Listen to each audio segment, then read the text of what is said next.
Oh, good evening, everybody. How's it going? We made it to season 2. Somehow.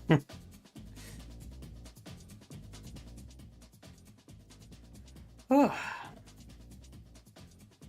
But yeah, I'm excited to see how this is all gonna go. Well, I'm also kind of nervous because I'm worried that something's set up wrong. uh, there's a bit of a buffer in, so if things do go tits up, I can fix it. Not much problem. At least hopefully not.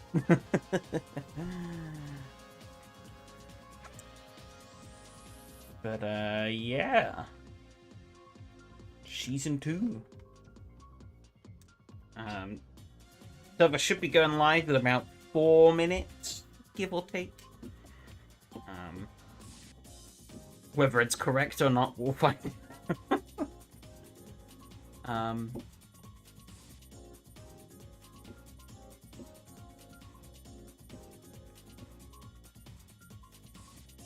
do need to go and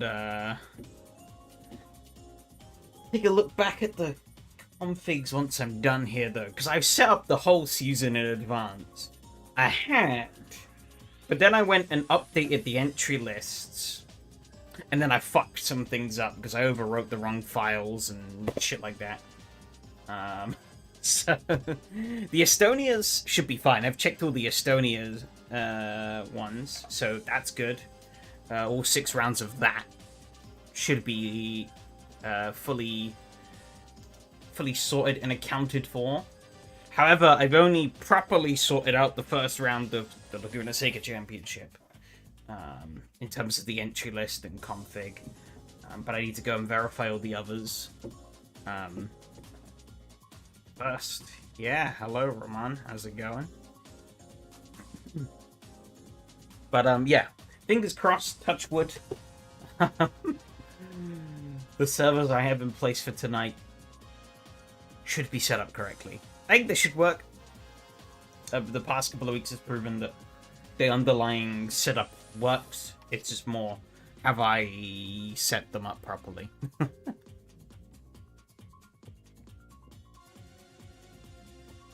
It's good I did check, actually, though, because I realized I'd made a guff on copying the files across.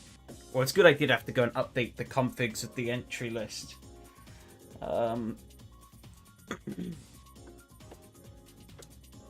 Because I did realize I screwed up a little bit when creating the weekly folders. That they were based on Monday, not Tuesday, but the file was set to, or the job was set up to take Tuesday, or on a Tuesday morning. If you're like, oh yeah, I'll take the folder for this day. Whoops. But that's fixed now, so we should be good. I hope.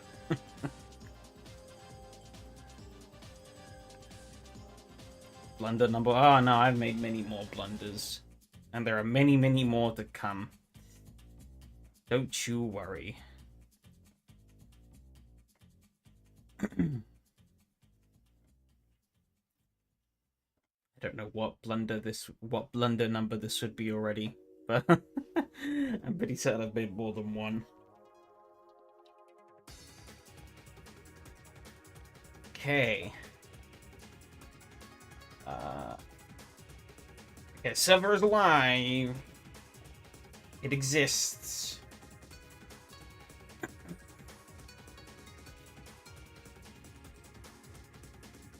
And if anybody else has submitted a registration, screw you, it's not going in this week. I really need to get around to getting a better system for that setup. Because, there's kind of a pain having to quickly go and get all of that set up.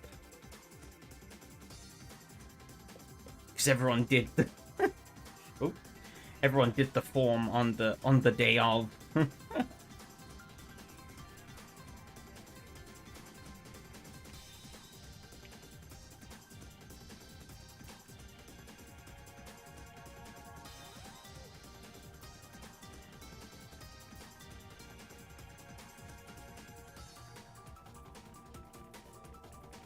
Yeah, we are...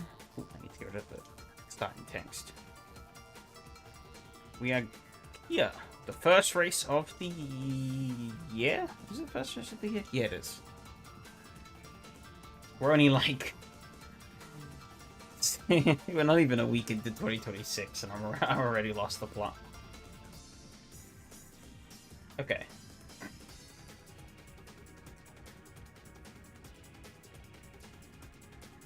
Yeah, don't forget this is a restricted setup series. It doesn't really change a lot on this... on the Bugatti, these first couple of cars, because there's not a lot you could change on them, but the only things you could change on the car are the ride height, fuel, aerodynamics, and brakes. That's it. This car only has... well, tire pressures you can't do. You could also change the tire compounds if it had multiple, but it doesn't, so... Yeah, we can change the fuel, and we can change this. I have no idea what this does, though, so I'm just gonna leave it. Oh, yeah, little puff flames. Let's hope I can turn more than 5 laps, hopefully, yeah.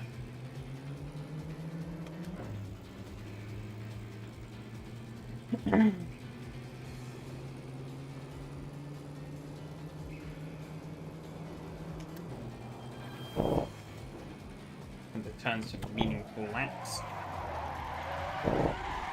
And immediately spin out.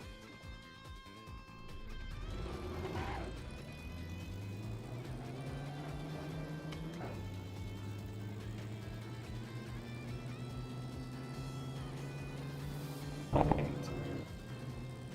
I think play around with like braking setup a bit, I don't know.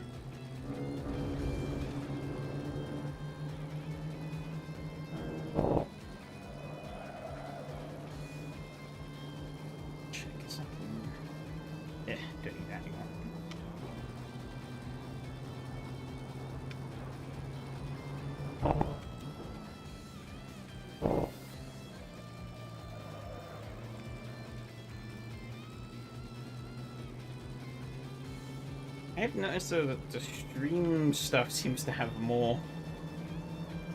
I didn't notice that. Actually, yeah, I wonder if that's changed. That's kind of annoying. Notice like the stream stuff is more of a more clarity on the background than the little widget in AC that I cobbled together and never finished.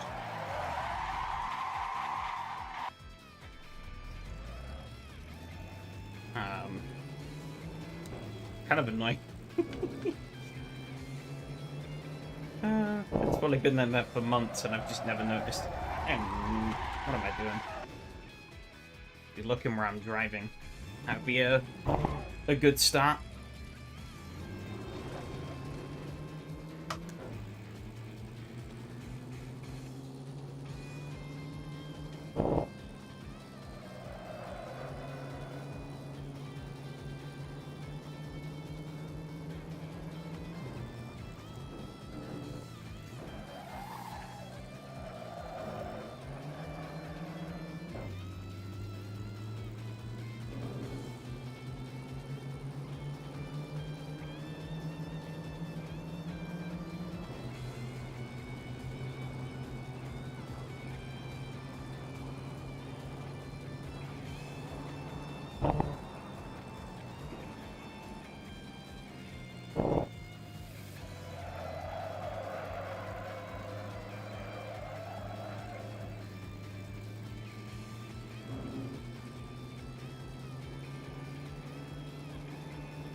I get more more oversteer than I remember in this car. Not that that's inherently a bad thing. Just something I gotta get used to more.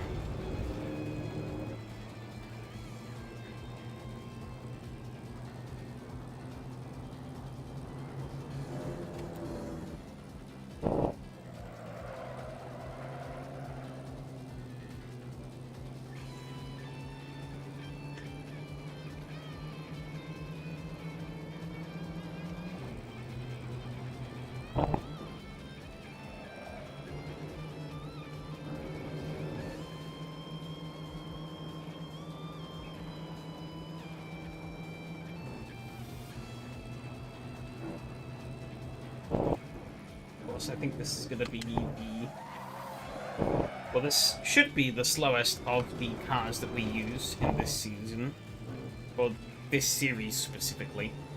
However, actually, with the AI driving around, it wasn't much slower than the Cadillac. I think it's pretty loose on the braking. Be more careful.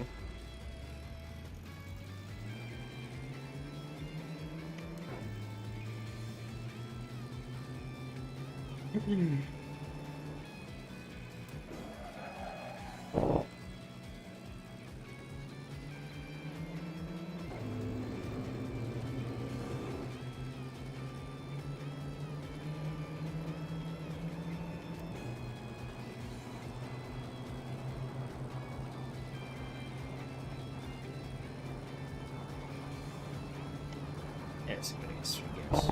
Thought so.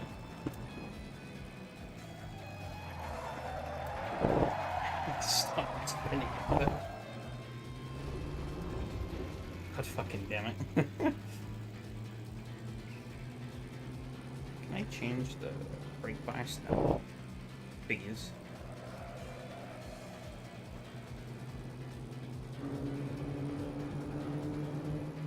Not doing a good job at driving this thing so far, though.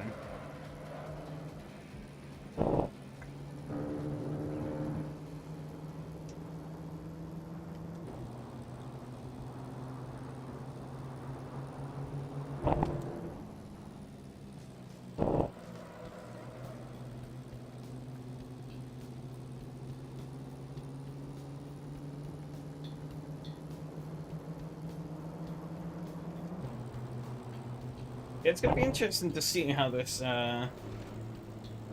6 cars, 1 track idea pans out.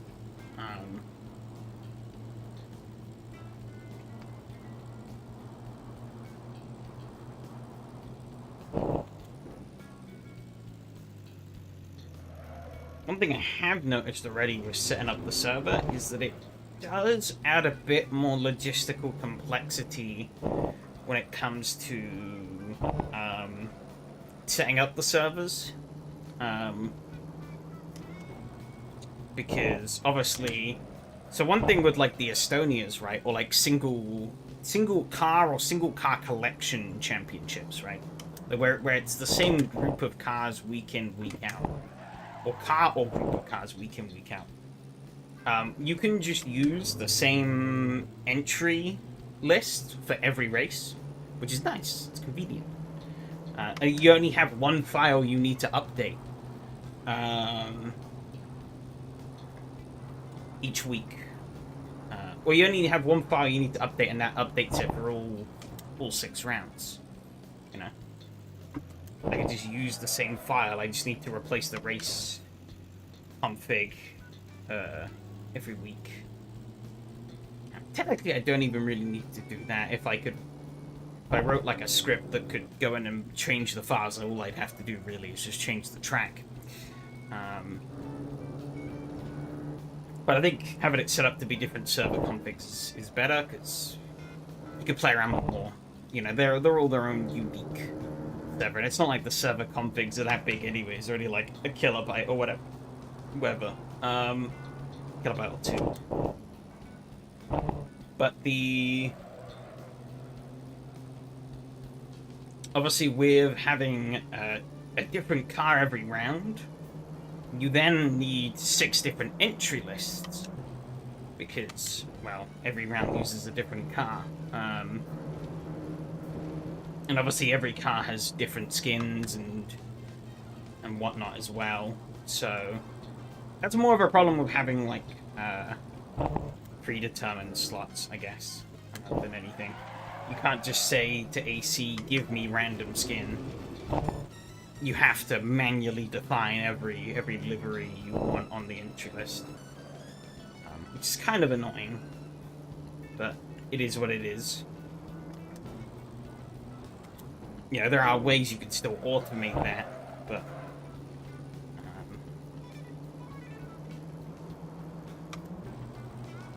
yeah, it's more than, they're a bit more than what's set up currently, so.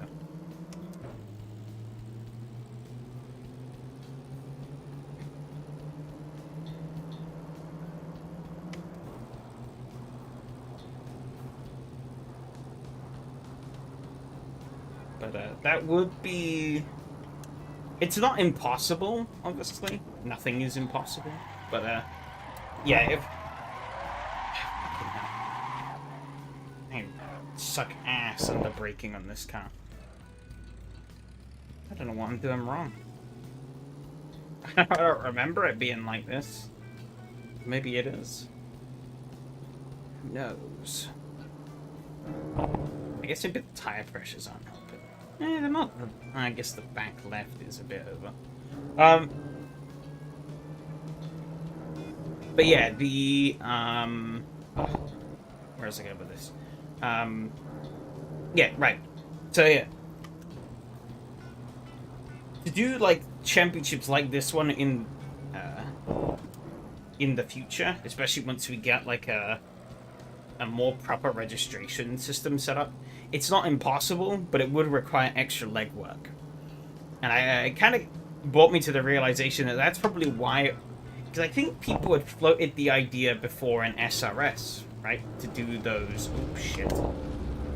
To do this kind of idea. Maybe, you know, obviously not identical to this, but, you know, running a different car each week. But, you know... I think probably the reason why that didn't happen back then was that, you know, it was never programmed in SRS to handle that, as far as I'm aware.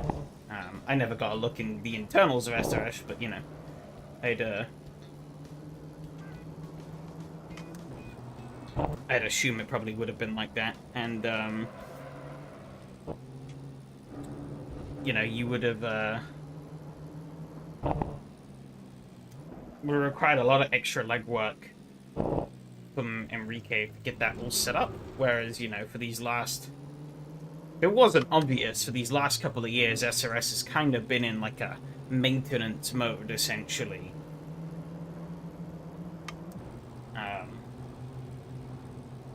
Where, you know, Enrique kind of did the sort of minimum, really. Barring a couple of changes here and there. You know, there was nothing new really added to the platform. It was just tweaking what was there, try and keep it running smoothly and whatnot.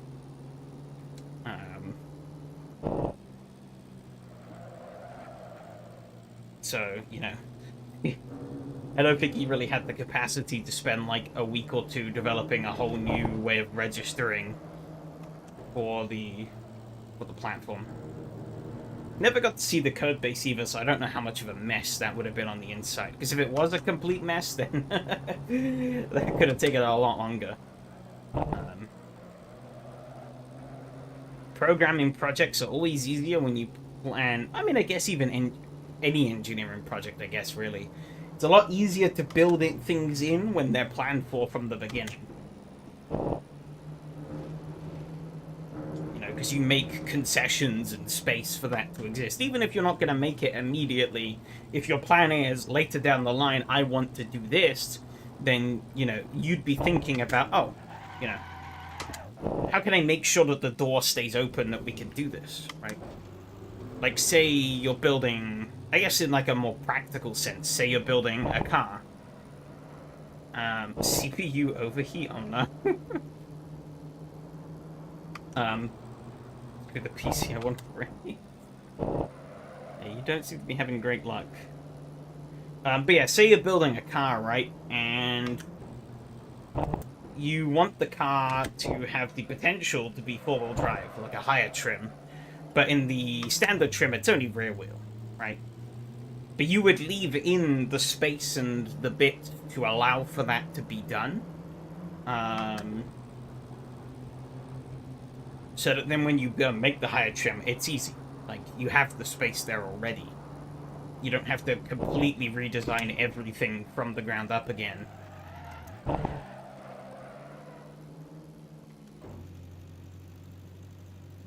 To, just to be able to fit this new thing inside of it. But when you haven't planned, obviously then, yeah, you need to get back to the drawing board, and it's like, shit. Or the implementation is really bad, because you just kind of haphazardly slot it in to what's currently there. Which obviously isn't ideal.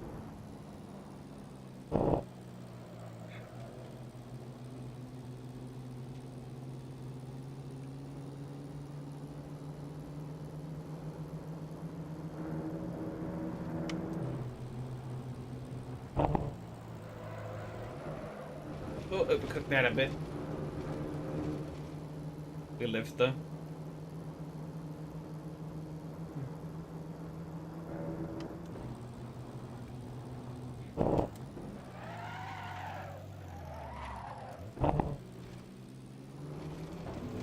Maybe turning down AC visuals will help. Probably.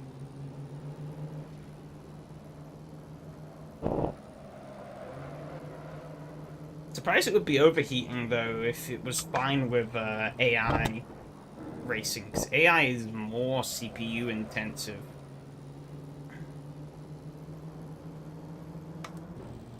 I remember on my old PC when I used to run with like decently sized AI grids, I basically always get the especially when they crashed, I would get the CPU overload message where it's like, oh no, 99 more than 99% utilization. Then our two number 11s, your number 11 got stolen? Or two Ramona Kunis, your number 11 got really?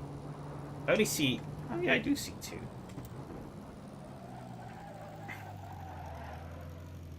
I mean, I don't think, according to the entry list, nobody's taken the number 11.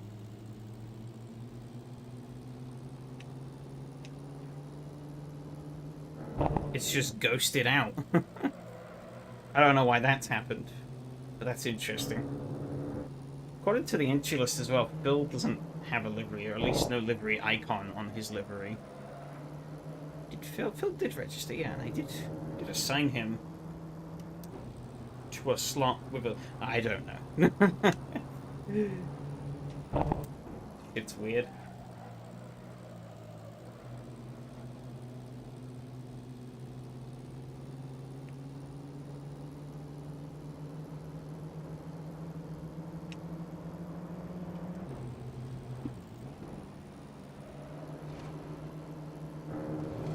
Thing uses like no fuel though. Crazy. Should probably take some out.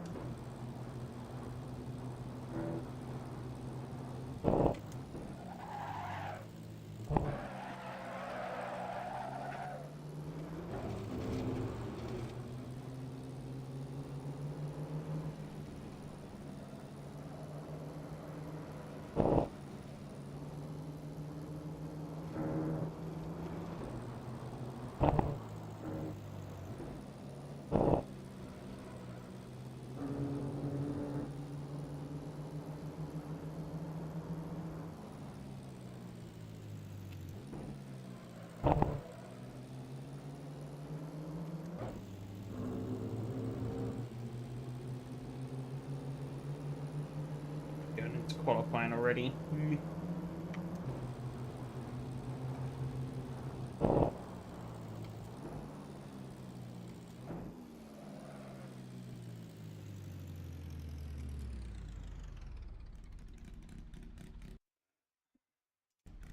How much fuel do I need?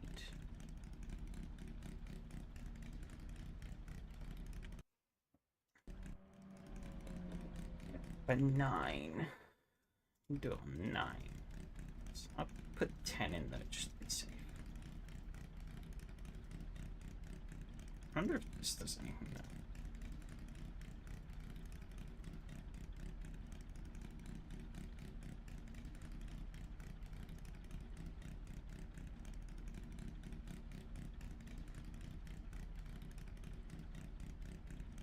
Can I...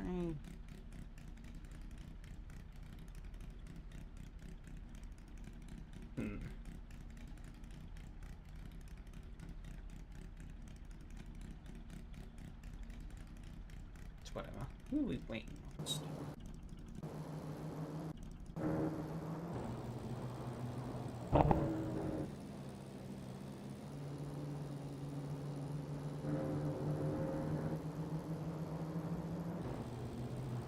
This hand is it finished? No, this hand is finished. Huh.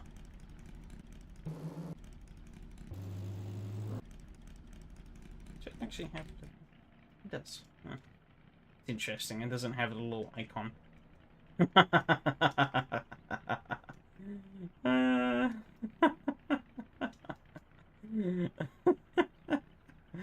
Oh, it's cursed. Brilliant.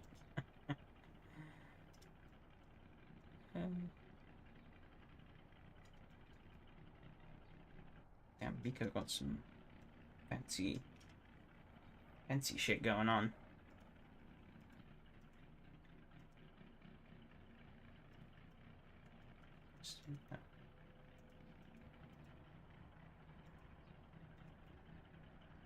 Isn't that yellow?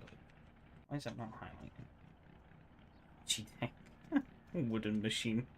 Looks like trucks on wheels. Yeah. And Matthias' livery is so clever. Is this Matthias' car? For some reason he's not. Oh.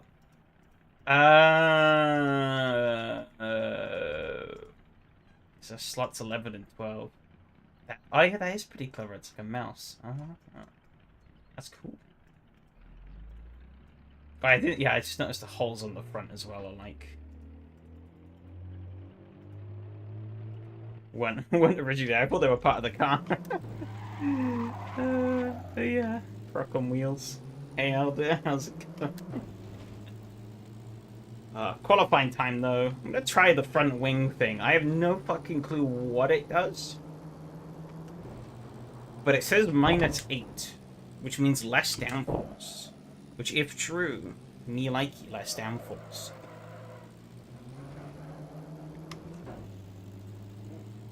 What's probably actually happened is it's made a wall underneath the car and I now just have so much drag. But we'll find out. It doesn't quite seem as grippy on turning, so... Maybe.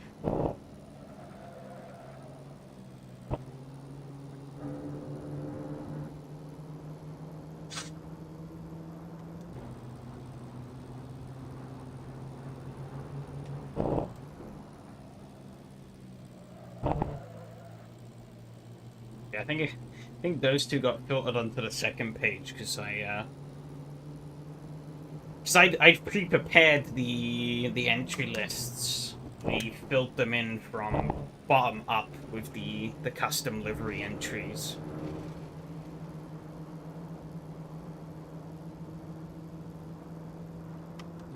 So I sort of randomly picked like a mixture of liveries of the default ones. But towards the back end, I didn't really give a shit.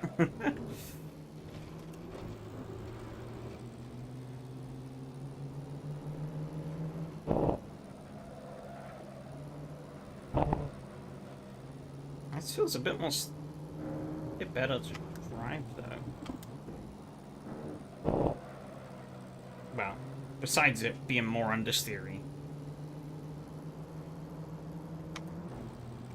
That's not inherently a bad thing.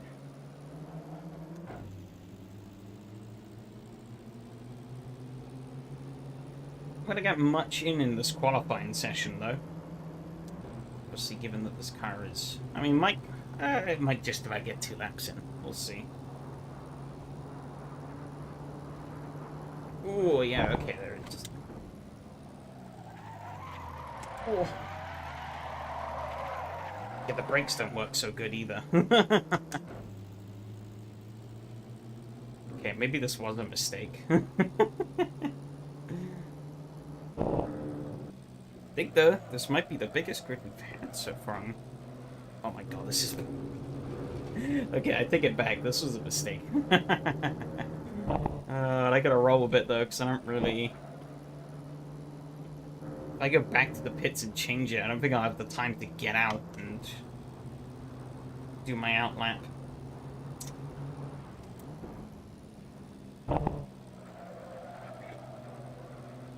Yeah, we're on 100% grip, so... Ooh, this is not a wise move. Unless I cross the line and says I got pole position, then it will be a very wise move.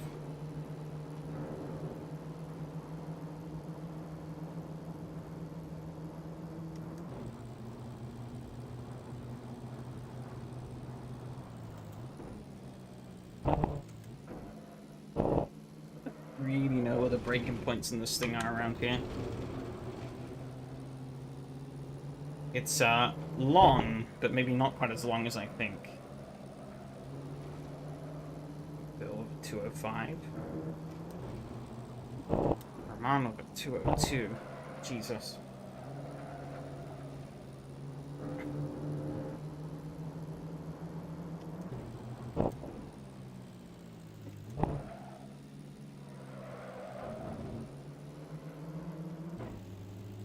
It'll be like a 207 or something rubbish like that, probably a 208. Yeah, that back half of the lap though felt pretty comfortable. 207.7. Alright, I was pretty much bang on the money there. I can actually rein it in a bit more. Oh. Downshifted a bit too early there. Probably could have just left it in second gear through here.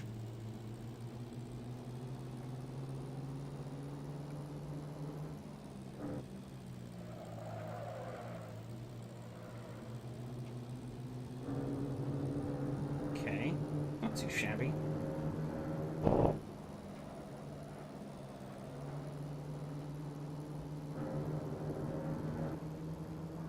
I'm getting the hang of this.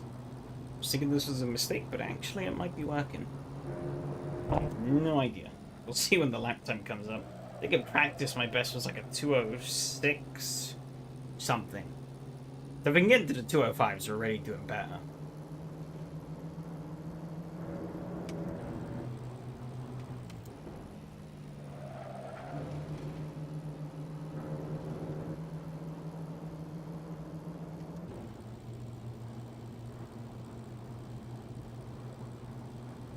I think it's still pretty slow though.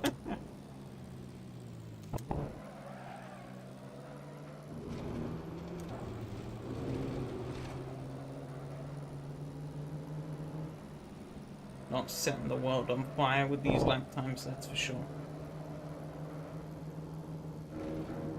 Oh shit, okay. Avoided getting the cut though.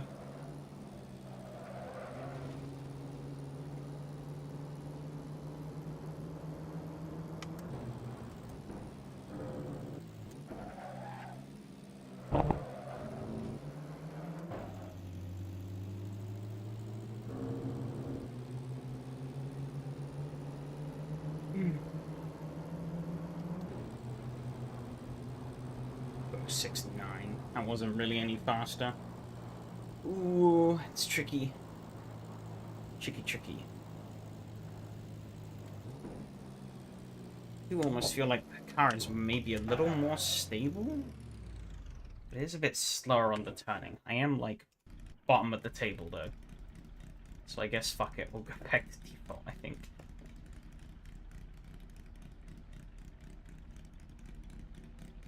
I thought it was 8th, didn't it? This isn't 8th. This... Am I looking at the... Oh, there we go. I was looking at practice, I guess, yeah.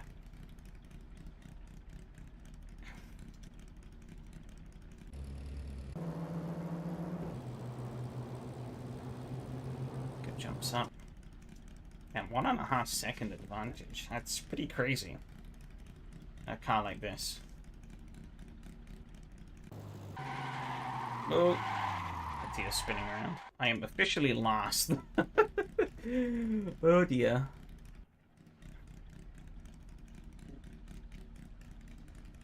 Oh, it's only uphill from here.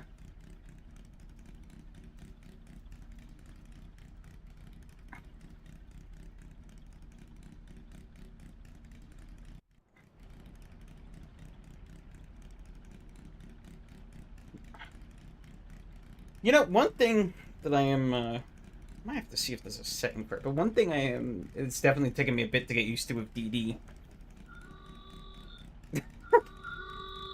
I never knew that was the horn in this thing.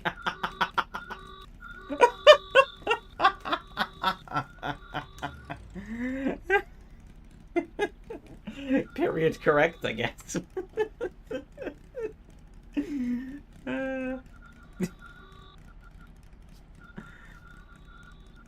The horn is cinema, yeah.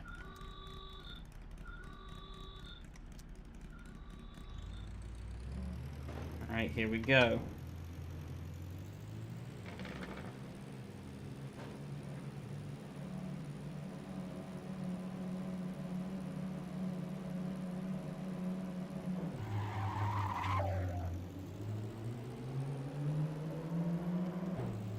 Good start. Terry blocked big time. We should be able to jump him.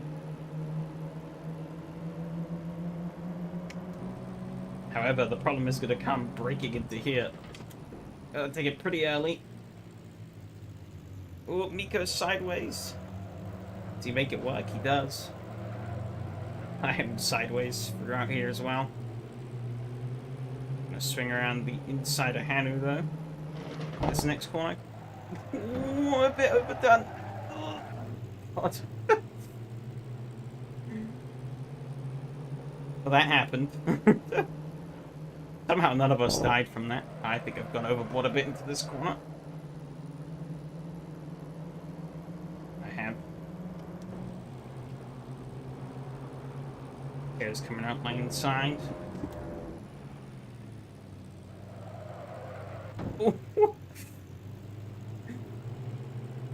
He slung that thing into the corner. Gonna allow Hanu back through.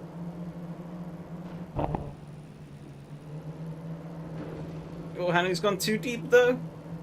It's unlucky. Bit of a cheeky slipstream up the hill. Can I do a dive? Oh, he's backing out. He did not want to race through the corkscrew. I don't blame him. Oh.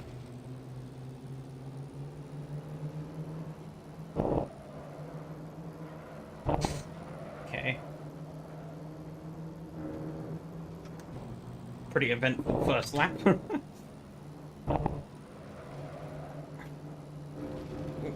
the sand a little bit there.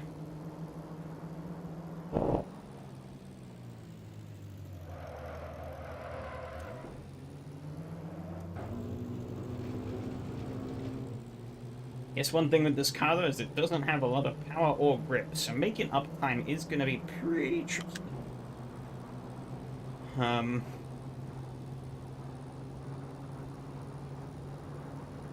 But we'll see.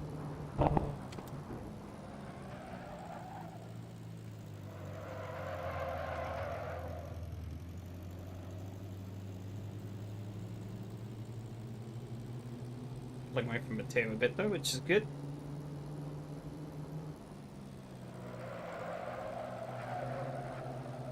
Oh, it's a pretty nice slide through there. Kind of.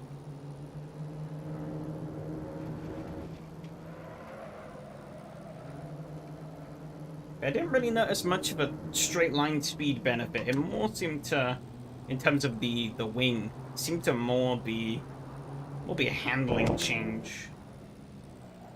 Because it's a lot more slidey now, with the wing back to default than it was before, which is kind of good. Gives me a bit more flexibility through the corners, which I felt I was kind of lacking with that other wing setup. But it was, you know, the possibility that it could have been much faster on the straights. I don't think it really was, though, so All tables are turned. Is Mateo gonna go for it? No.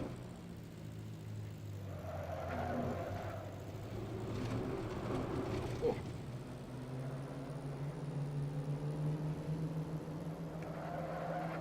Can I flip like this? No. The front's like, please. He's trying to come around the outside. I've overdone it. He's outplayed me.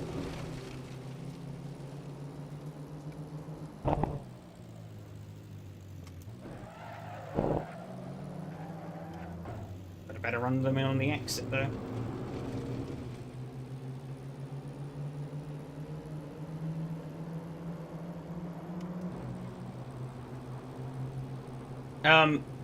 But yeah, as I was, little stutter there.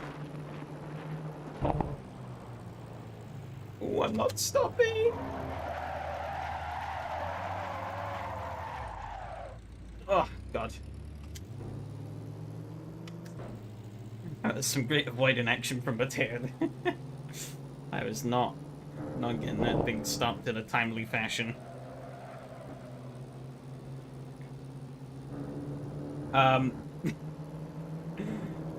But yeah, so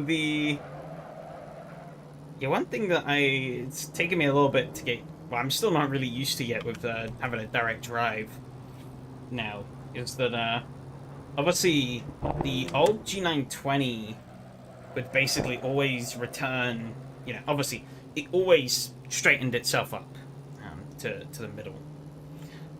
Especially when you're in menus and you let go of the wheel, it'll always go straight. But obviously this, oh, somebody's way off. I think that's Mattia. I'm gonna be in the sand as well. Not quite as badly, but still gonna slow me up a bit. Can I catch him before? Oh my god, yeah, he's really slowed down from that.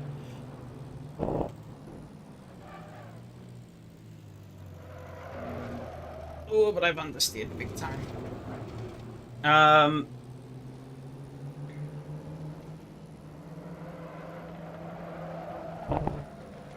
Yeah, you can feel the fronts just giving up as you try and push through these corners.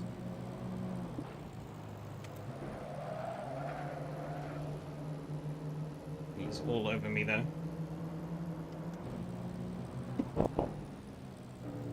Oh, Mateo's overdone it. Oh, that was nice through there. But yeah, this kind of just goes limp whenever I open the menus or whatever. So sometimes I knock it out of line. Like, I pause the game to go and look, especially when, like, I've done, like, testing with AI and whatnot. I go and pause the game, and then I'll unpause, but I've knocked the wheel slightly, so now I just get stuck in a tank slapper and then wreck.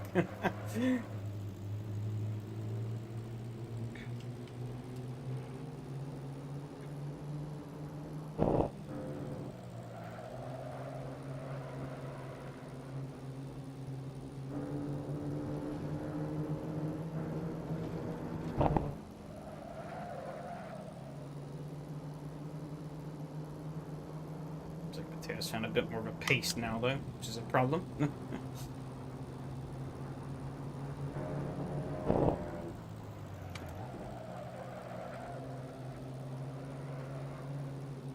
Wide in that backhand through that corner. I don't think that really helped me too much.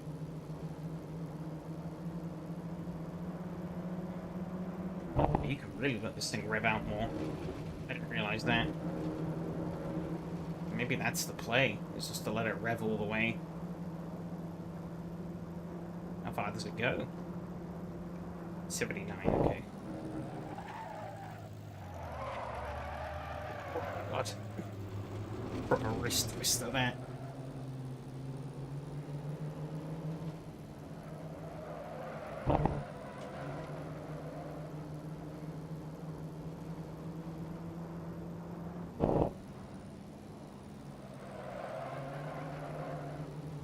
Mattia drifting it as well a bit.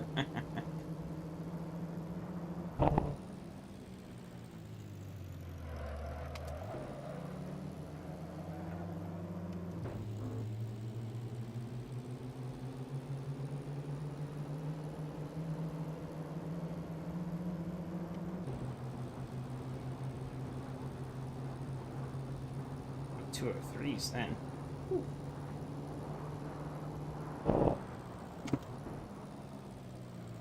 So yeah, maybe there's some method to the madness and letting it really rev out in second.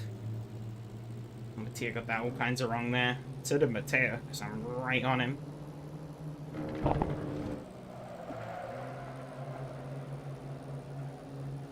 This race is coming back into my hands a bit more, which is good. I'd like to see that.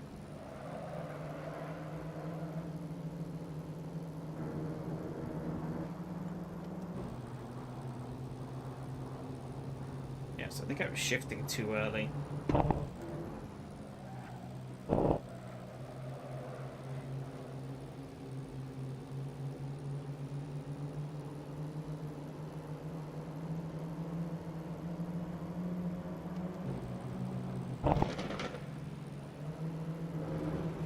Oh, Bill's off.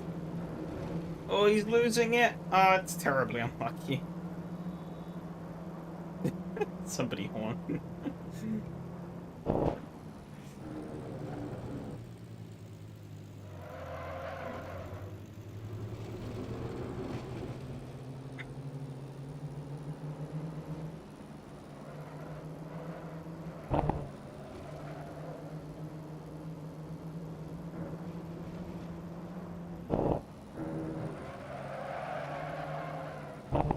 Come on, keep it on.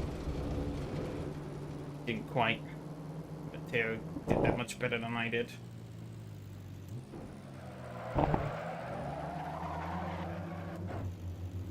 That's a pretty shit exit as well.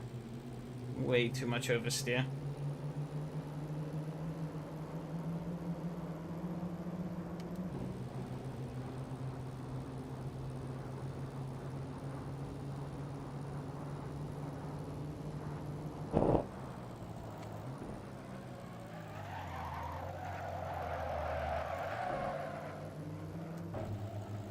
Should have kept it in second. I don't know why I went first. Bought in a buttload of wheel spin. I just didn't need.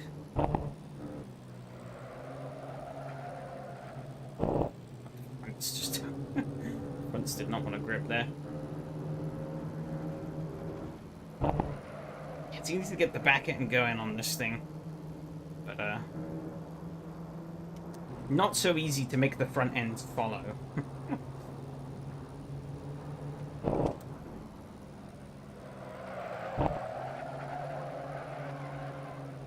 Too much of a steer there.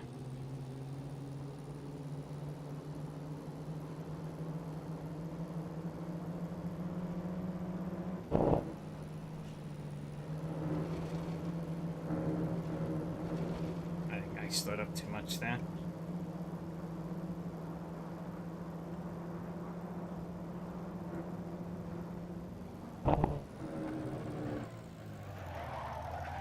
Overdone it a bit. Bought it just about in time. Blimey.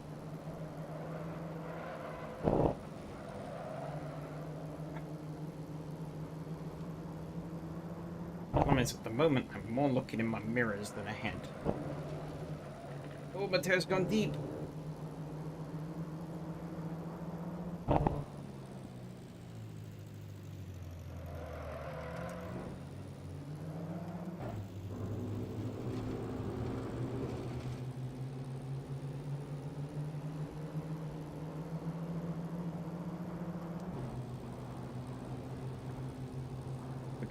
Time around.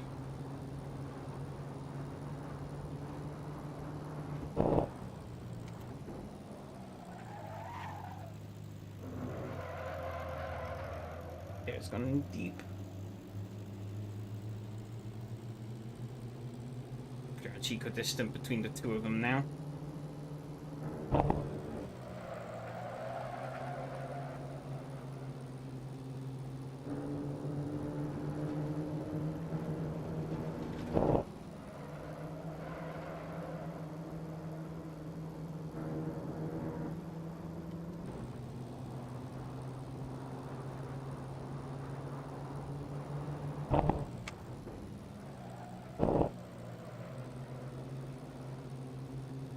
He has overdone that.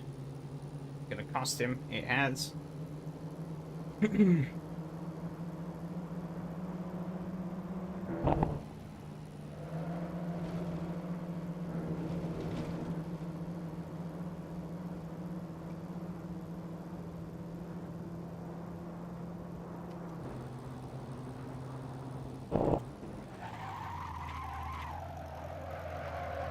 Big old block. That kind of helped.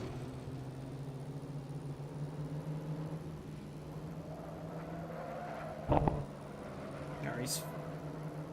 They're getting a little closer, those two ahead, but I think they're still battling.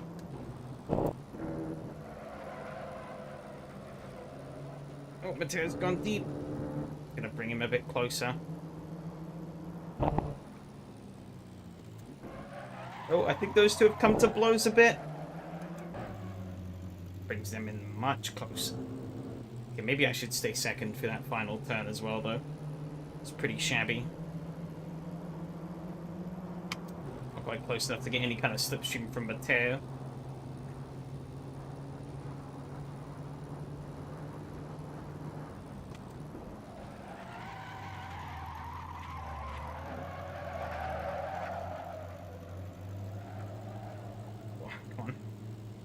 Fail smoothly. That wasn't too bad. Yari's losing a lot of ground though. He's struggling, it seems. Teo is now all over him. Now becoming a fight for third. Oh,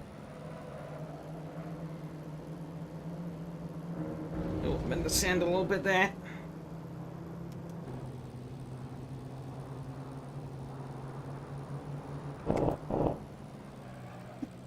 Pretty cool though if I could go from last to the podium.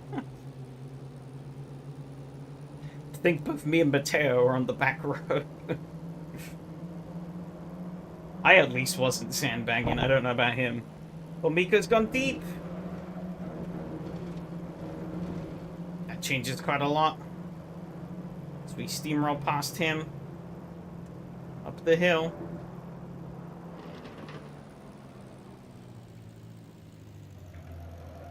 Biggs is now a fight for second. I was somewhat expecting he would just start streaking away. Now that he had nobody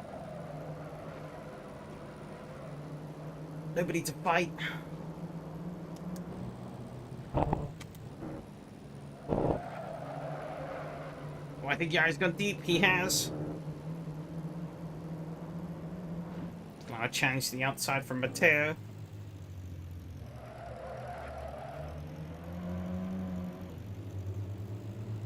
Matthias sideways out of there. Okay, I'm not sure. I don't really know if second helped me much there. It gave me a bit more traction, but I don't think it gave me the drive I wanted. Got a nice slipstream on Yari here, though. Try and encourage him into outbreaking himself. He has. He spooked Mateo. That sent Mateo wide. That allows me to sweep through into second. Oh, this race. Mateo is right there, though.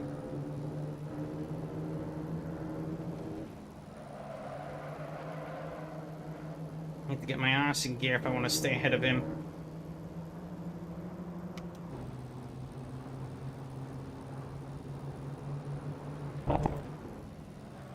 What have I overdone it into here? I have a bit. My hand's spasming. Well, he wasn't that much better, though. I live to fight another day, just about.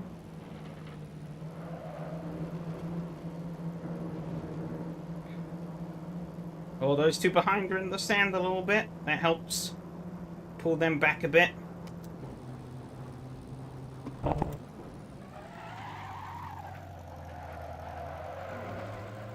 can leverage that slide to my benefit. That kind of worked. No idea when the throttle pickup point is down here, though. That was kind of right. Yeah, that was kind of right.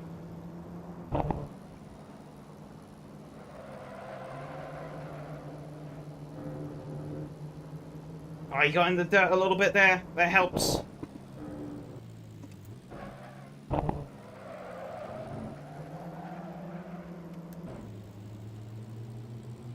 power out on the exit. Puts me slightly further ahead. This is the final lap.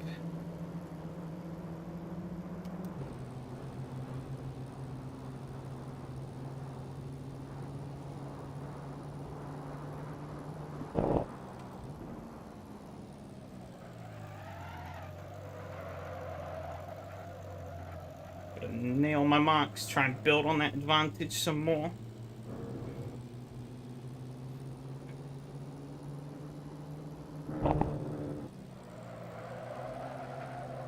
Seems like that group behind has fallen further back. That might just be a straight out fight between me and Mateo.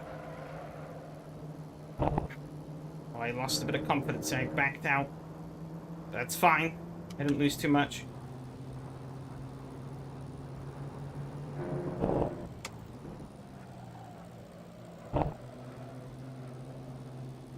That's great. I still have a bit of a buffer. He's not in slipstream range, so we're good. The goal here is to just keep living to fight another day. I'll just keep living. We're already in the fight. He's getting closer.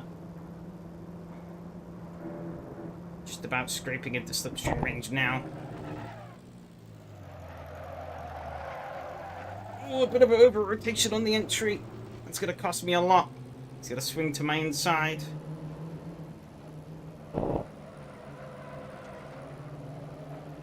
Try and take him around on the exit. Gotta keep all four wheels on.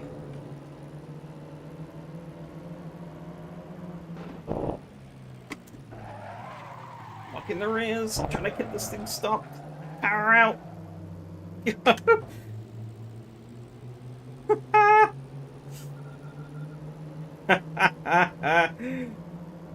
Well, that was great. Yes. Lost a second.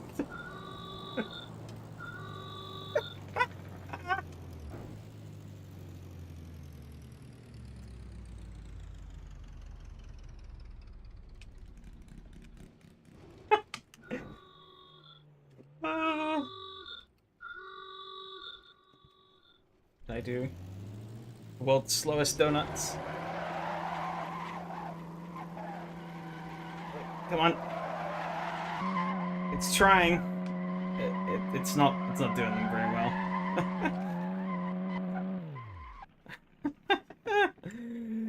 Oh. Wow.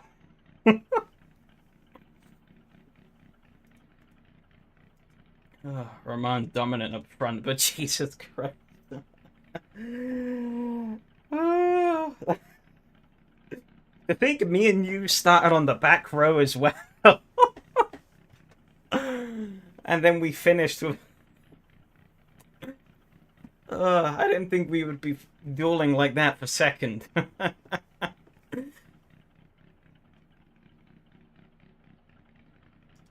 was fucking brilliant.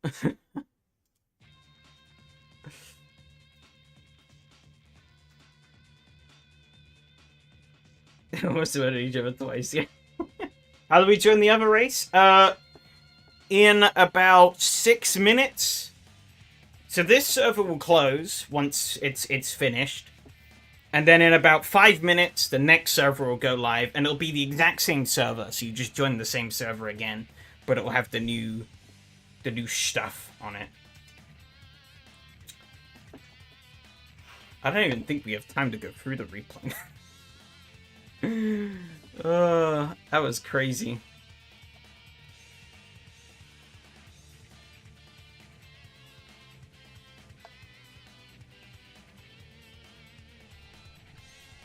Oh, that's not right.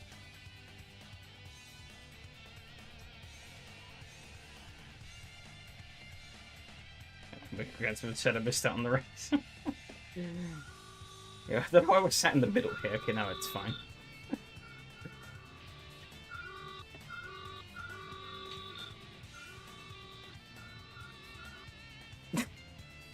Fucking horn was brilliant.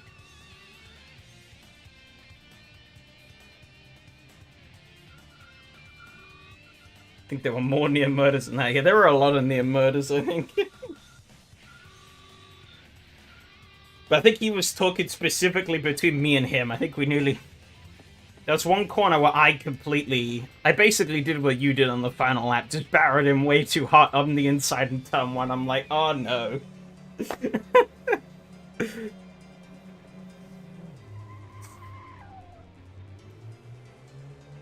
I royally bombed qualifying though. I thought I'd try the alternate wing. And it didn't quite work out. So I ended up resetting for the race. Oh, Miko, big drift. Yeah, a lot of drifts. I was very tail happy. Where are the machine guns? Rolled the video back. I heard only this was a mistake. Oh yeah, whoops. I gotten a bit deep here. Oh, I had some hitbox score there. I didn't even touch Phil. I mean, I would have, but yeah, it just gives you lift and no drag advantage. Yeah, that's what I found.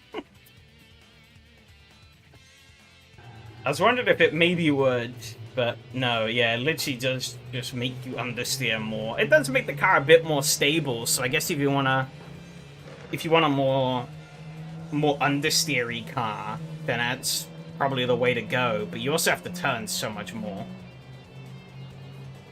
I think it's more fun this way as well. You could really slide it through some of the corners. Yeah, Mateo went in a bit deep here. Basically doing what I did to Phil Bang. Nearly got stuck on each other there a bit.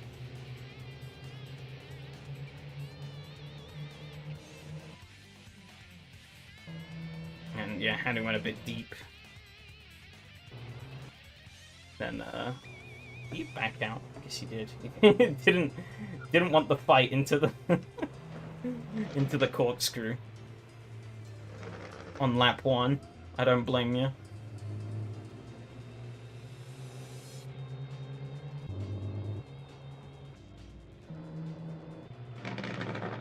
I'll do it quick. We'll cover this properly later, but I just want to give it. Just want to run for a quick. Oh yeah, wait. Oh yeah, I fucked it up here. Got way out. There's a story that the brigade would lift at the front at high speed, but the mod maker couldn't corroborate that. But lets you set up that way if you want. Ah. I remember there was something to it, but I've had this mod for ages, so I never went back to the.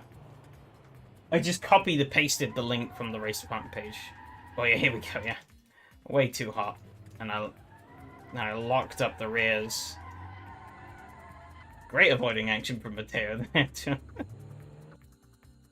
Avoid being murdered by myself. But then yeah, Mateo gets it really wrong up here. Oh, I hit the sausage, that's why. Oof. Pouncing through the sand. Oh, and then stuck in first gear. Extra unlucky. Fucking lucky.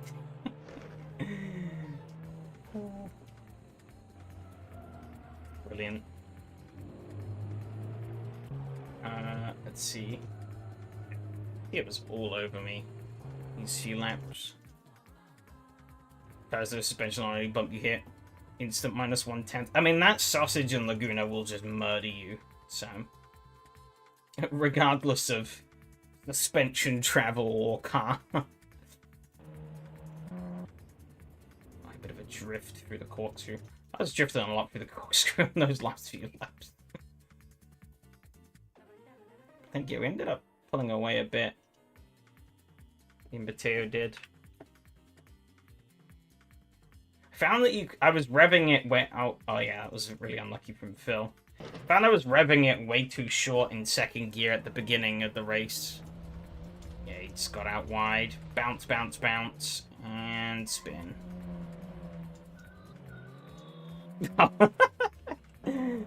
Matteo with the cheeky little honk. Commiserations. Okay. You pulled away when you started hitting apexes. Revolutionary. Yeah, I was a bit all over the place at the beginning, but I think, yeah, as the race drew on, I started to hit the groove more. Server's up, but it's Estonia. Yeah, that's what it's meant to be. That is the second race.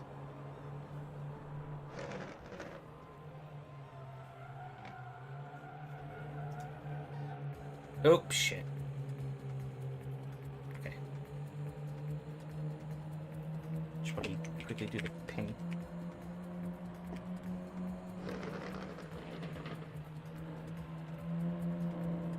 No.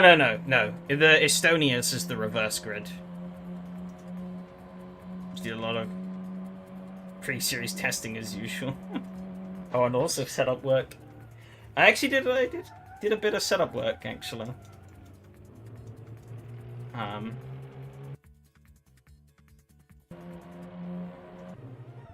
it's now running on like an automated sort of server essentially. Does its own thing. Yeah, what happened up here? I have to go back. There's so much more to this race. Oh, he got deep. Hey, let Miko go. That brought us two right in.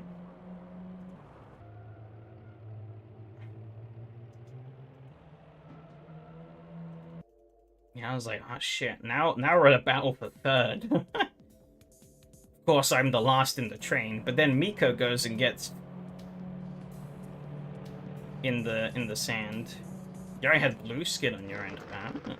Strange. This is just one of the default liveries, I'm pretty certain.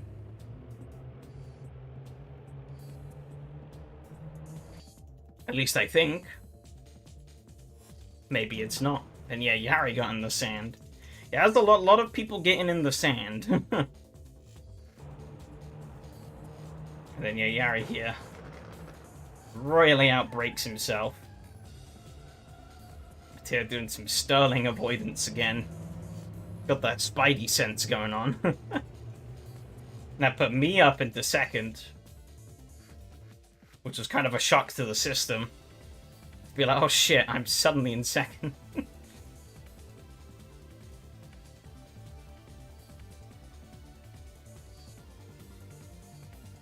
I gotta say, sliding this car into the corkscrew is pretty damn fun. I don't know if it was faster or not, but it seemed to be working.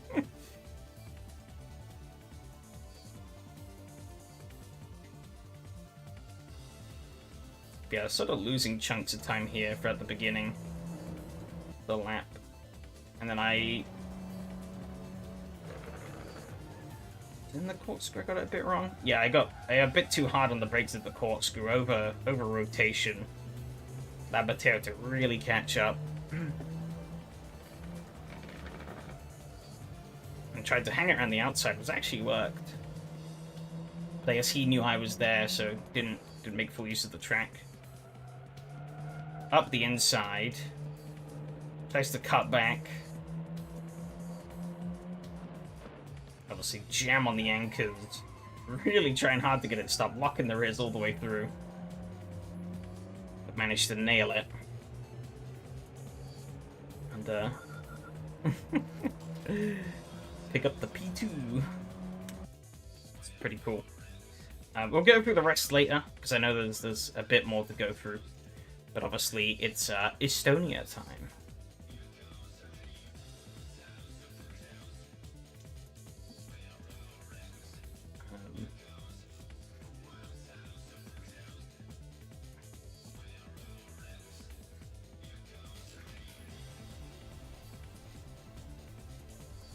Yeah, I think that last race was actually... It's either the most or tied for the most that we've had in a community racing system race, so that's pretty cool. We're slowly picking up steam, which is good.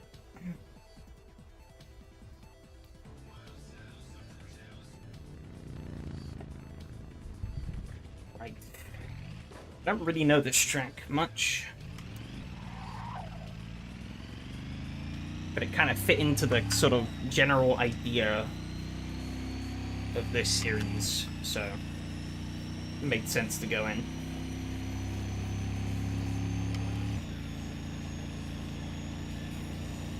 Oh yeah, so much more grip. It feels weird to drive a car with grip. God, it's touched so much. And a lot those two avoidances. Started on iRacing this weekend, had to survive many kamikaze attempts to the MX-5 Cup. I can imagine. God, it's actually feeling kind of weird. I'm not, like, I got used to the lack of grip in the beginning. This feels like a magnet in comparison. Oh, I still managed to understeer off the road like an idiot, though.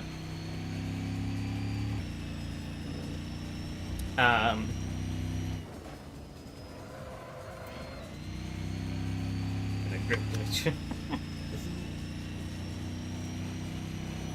Yeah, I haven't been on iRacing in years, but from what I understand, the driving standards have only really gotten worse. Kill Hanu and say hi for me. Where is he? He's behind. Depends on if he catches up or if I bin it myself before he does that. Oh, this corner's kind of weird.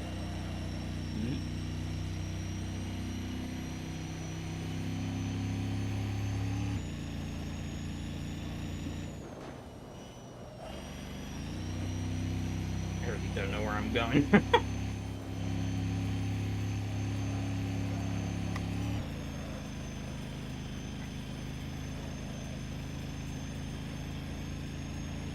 Oh, shit.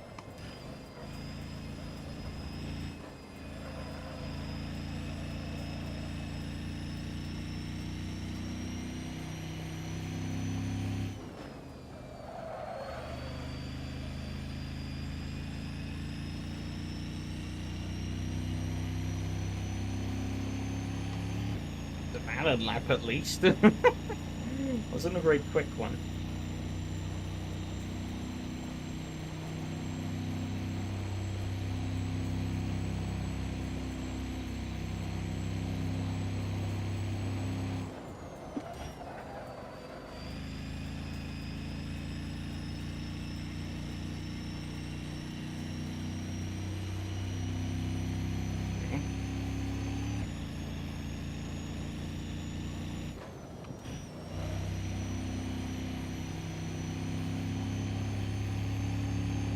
It's definitely been practicing a lot.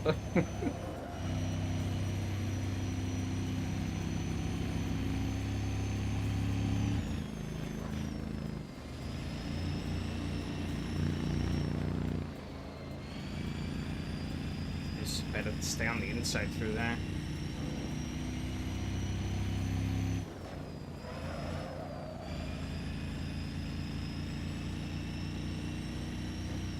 Oh, that was strange.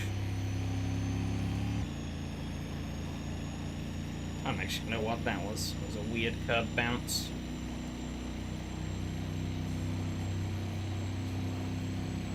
Can I full flat this corner? I can.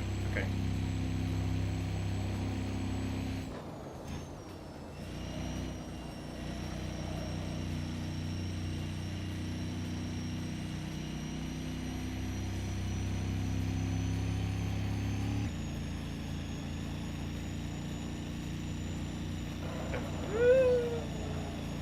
Kind of worked.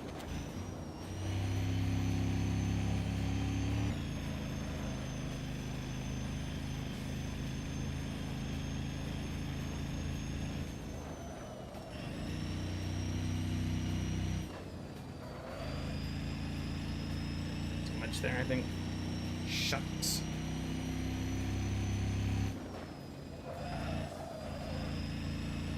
Track winds up more than I was expecting.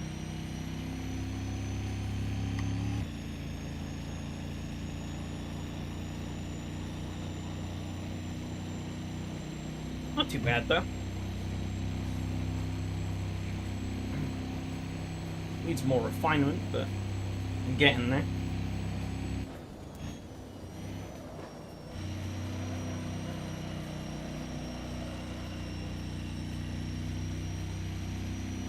To avoid that slippage on the rears. Somebody's dead up ahead, though. It's Mattia.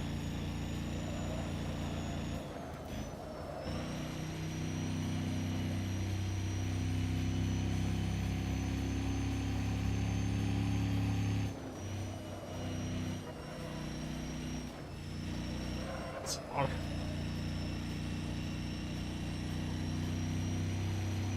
A lot of back and forward in this track, these corners.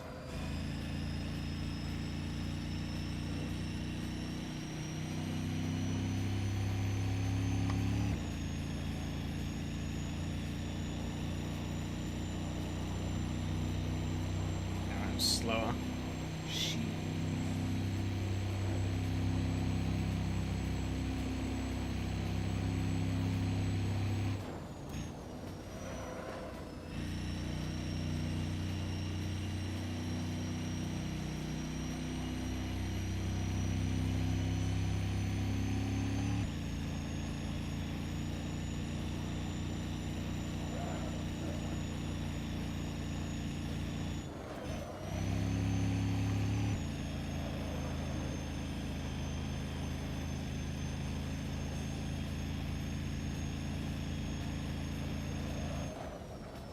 Definitely can't do that corner for you.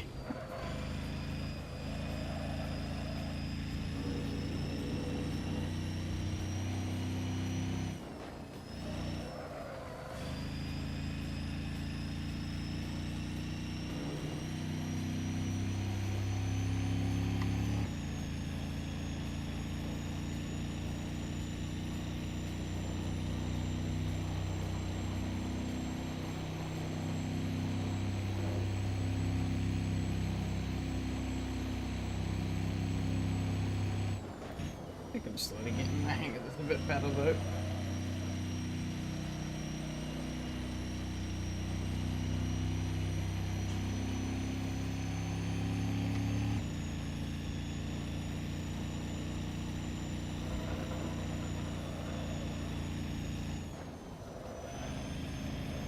You're having some fun exploring the track, it seems.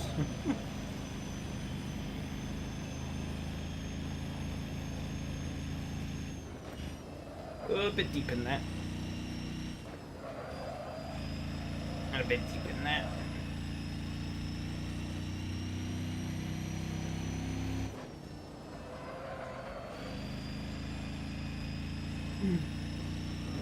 I guess, yeah, if you're still here again, you'd be pleased to know that I finally upgraded.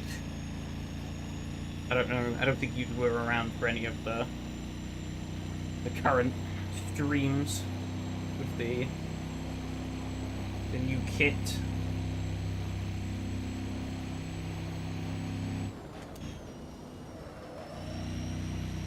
Oh shit. That's pretty good actually. Nope.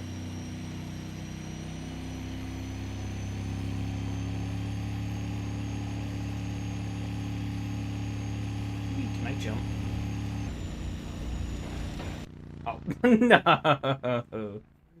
Damn it.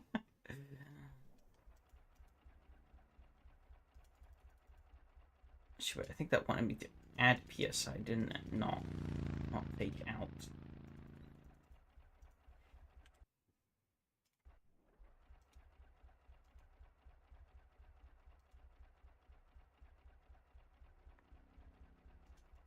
I don't even know if I need 100% braking power. There's no real heavy braking corners on this track.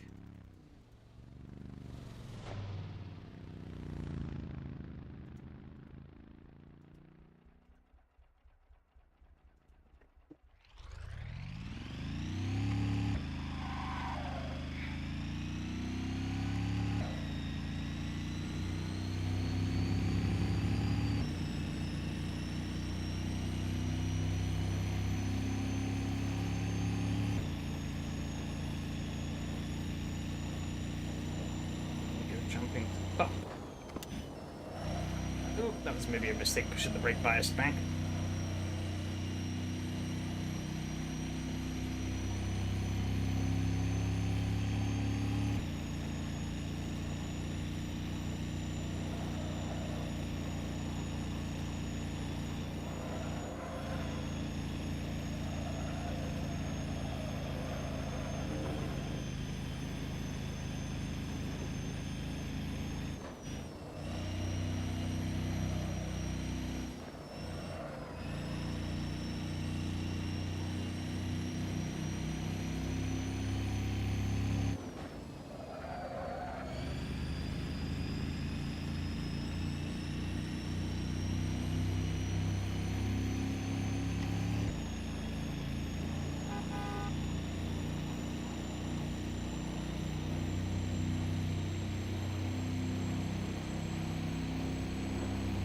Most corners around here flat burn this thing.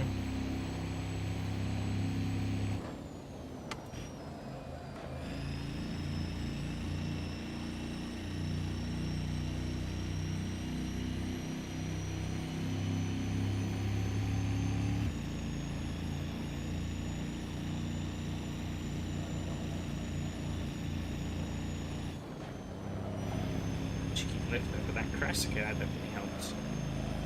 Make the car a bit more stable.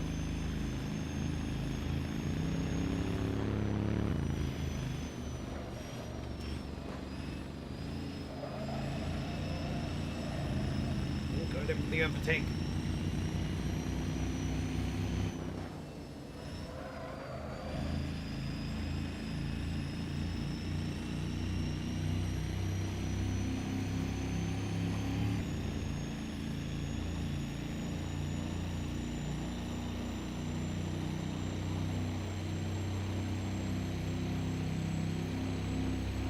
Also an improvement. Damn.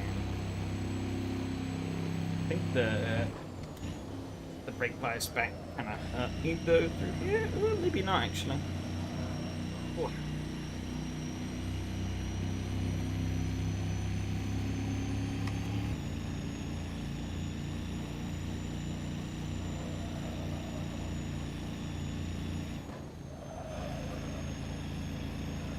The teaser's gone off. Oh, I've got a bit deep as well. Oh, through the fence. Actually, a bit of a rallycross track here. Okay. Push that back forward a bit more.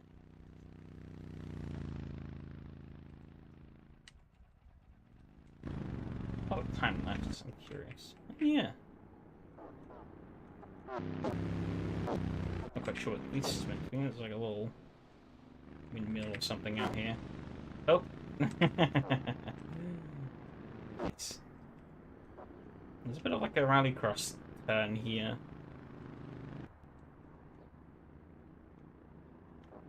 And I guess maybe this is part of it as well. I'm not sure.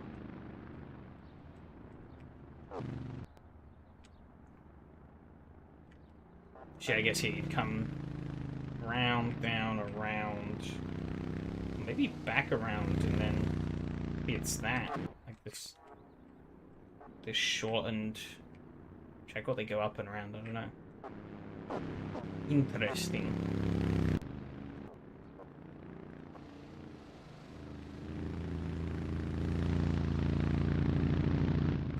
Well, that's the pinch. I guess. Actually, I guess the pit entry's... Yeah, the pit entry's all the way back here. Damn.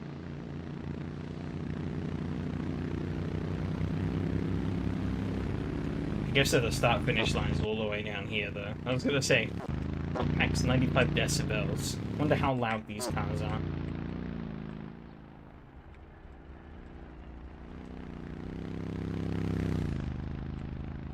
Of course, here we got Mateo's livery from last time. Oh, we're upside down. Oh, we're still up. Oh, camera's done a funny.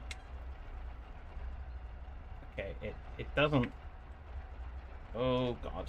Okay.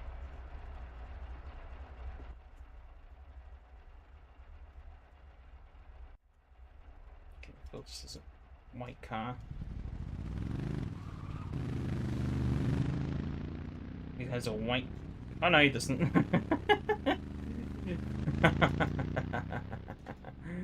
Oh, that's pretty funny. Does have a tail with this.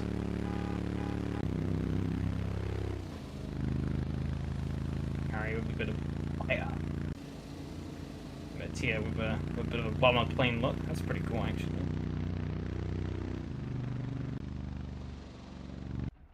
Okay. Actually get to a bit of driving, though. Time is ticking. Get these laps in.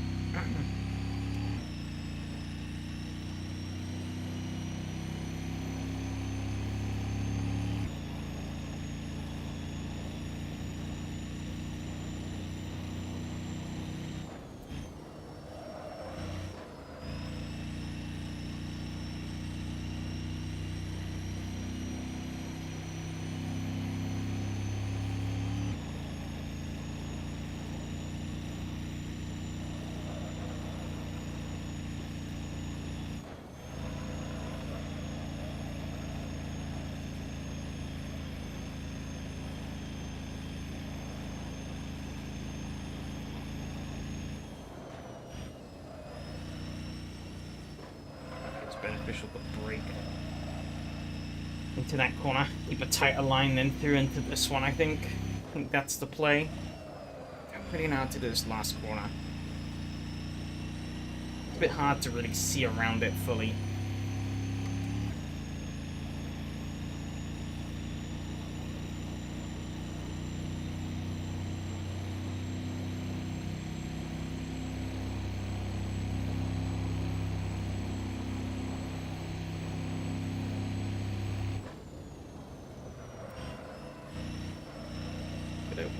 Bit overdone there.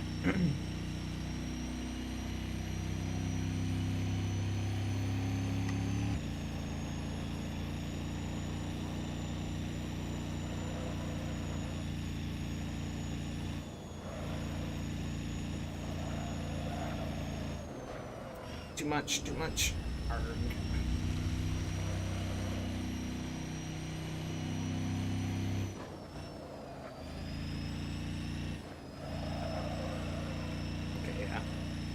Definitely want to compromise that corner so I can set up better for that corner afterwards.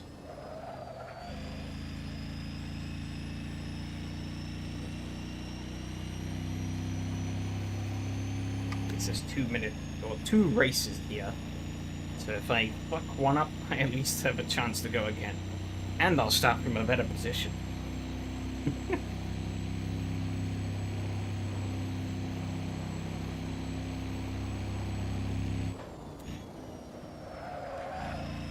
If I've set this up right. That's where it turns out I haven't.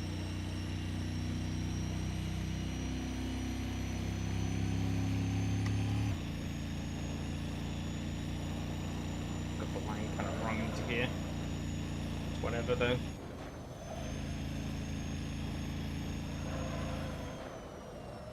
Got the line wrong into there though, big time. This is a pretty shambolic qualifying effort from me so far.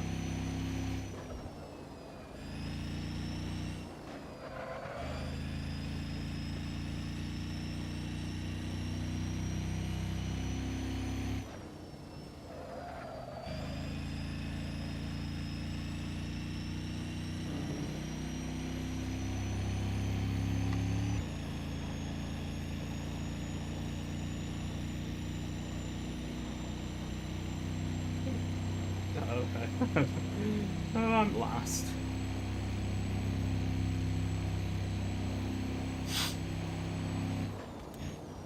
Funny though, because I'm only like a little over a second off of Miko's time. That's enough.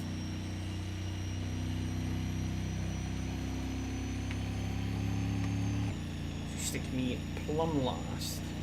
It's a pretty tight grid, which is good. Like to see those.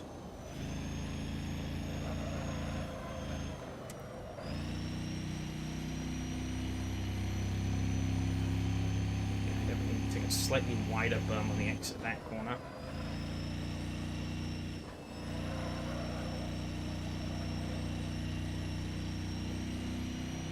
I'm not not doing a good job.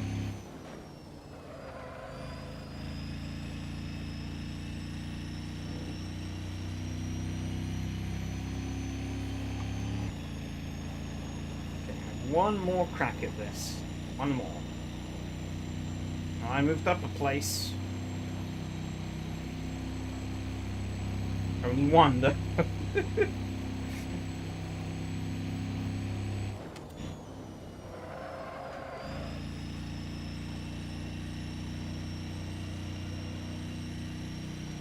Steer there.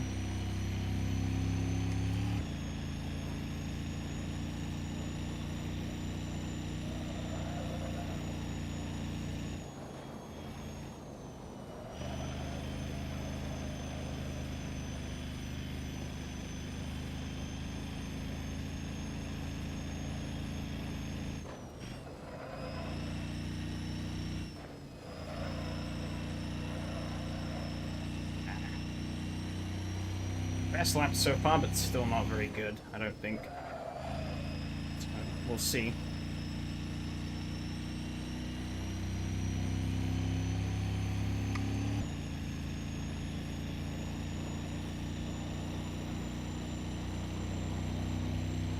Yikes.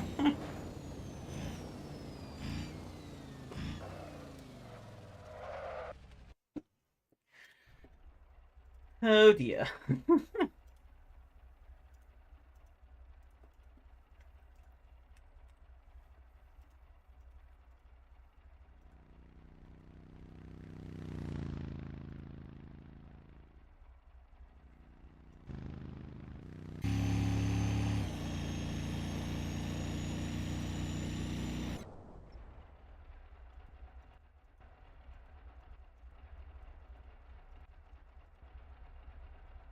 Only 1.2 seconds between everyone. That's not too bad, actually. I mean, this car is pretty slow, but it's not terrible.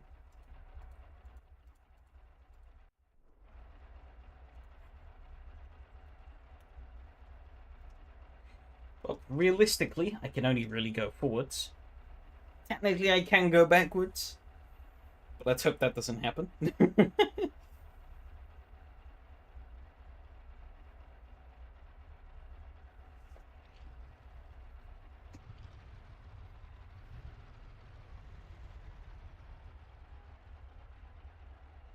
Let me check. It was definitely two 12-minute races, right? But we'll find out when I run out of fuel.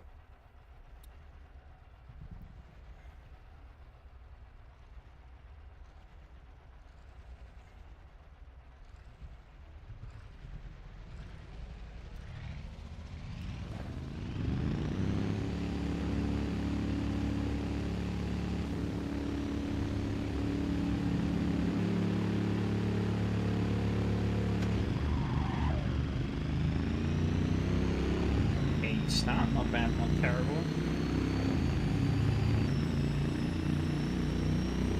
I got a pretty shoddy start though. Just way through.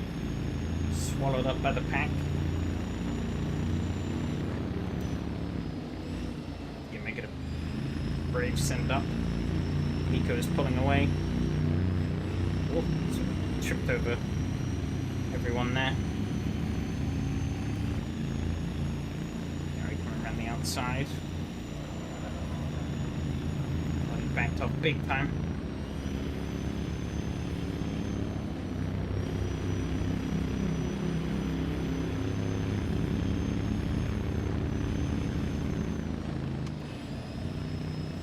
Bill's gone deep.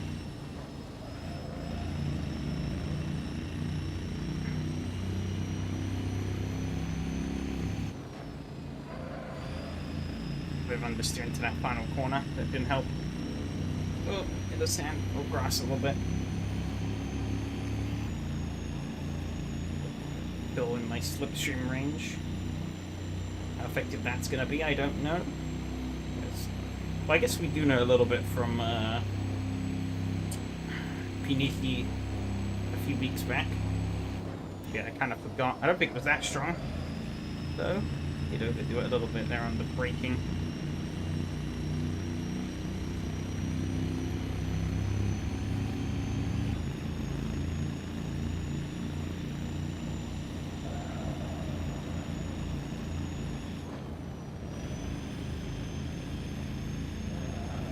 too tight here. I think I am.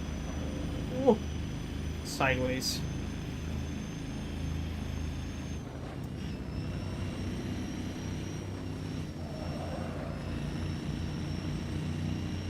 I was looking for a lunge there. Had those apexes covered up.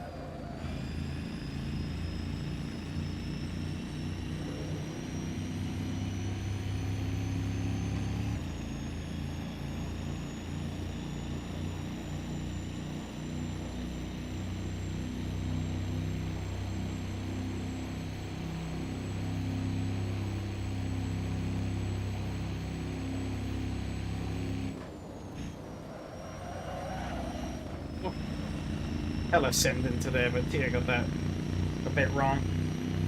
It seems because I closed up big style.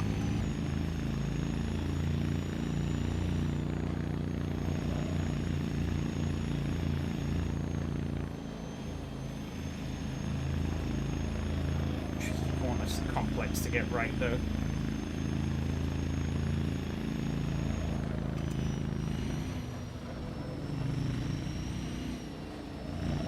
Oh, he's on that curb. Make it around the outside, no. Oh, I'm in the wall. Bollocks.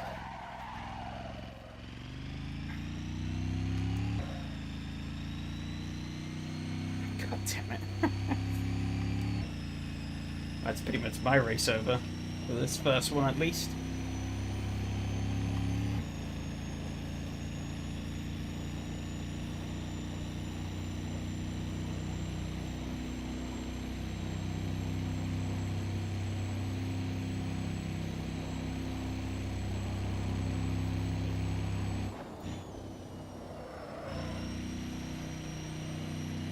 If I can make it a reasonable ground though.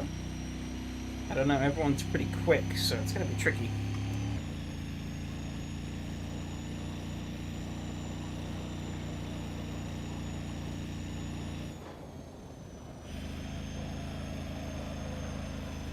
Big on them to steer there.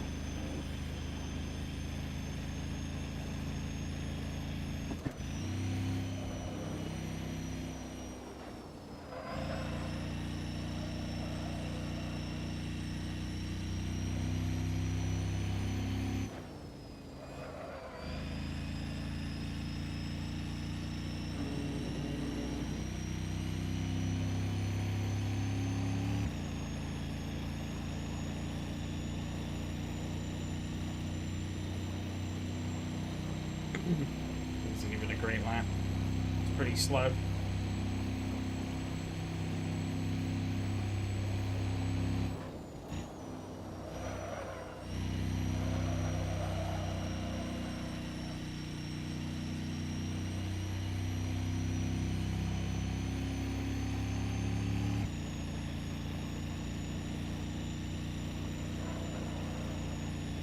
Ooh, yellow flag.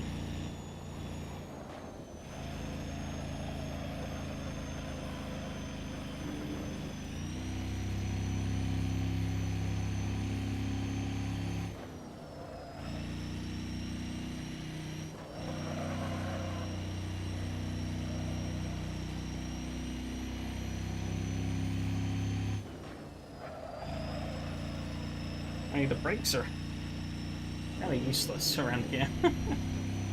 Well, not exactly. You do use them for a couple of corners, but I feel like a bunch of the other corners I can... using the brakes just as more of a detriment. I could be wrong. But I mean, this corner, flat. This corner here, you do need the brake. Not a lot, though. A bit. You need to avoid slipping the rears, which I did.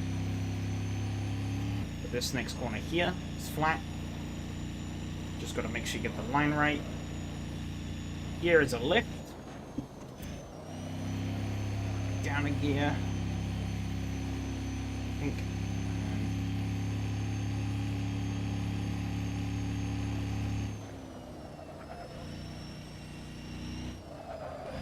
Maybe a brake would be beneficial there.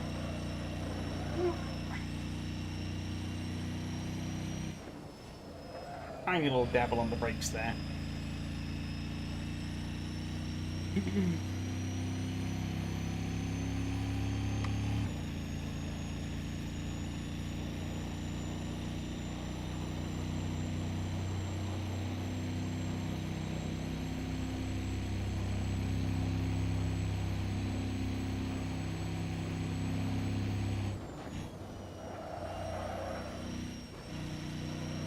Start putting together some more serious laps though. Because I said it as if I'm not trying. I am trying, I'm just sucking. Those ahead are fighting quite a bit though, so that might play into my favor a bit.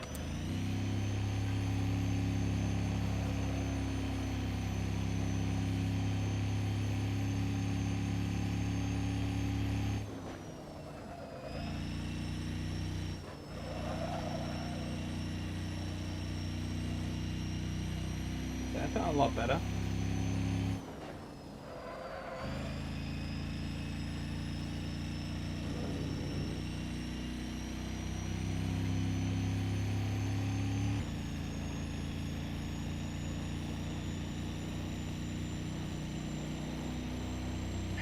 Wasn't fantastic though that they slowed each other up by fighting.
In new PB.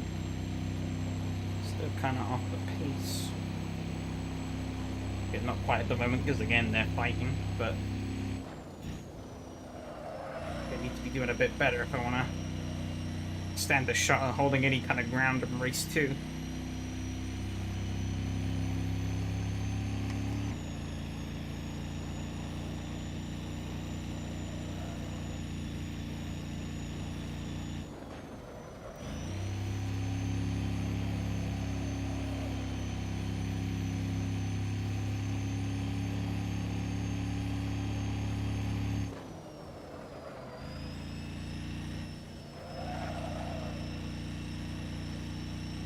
I don't know what the point is to get that right.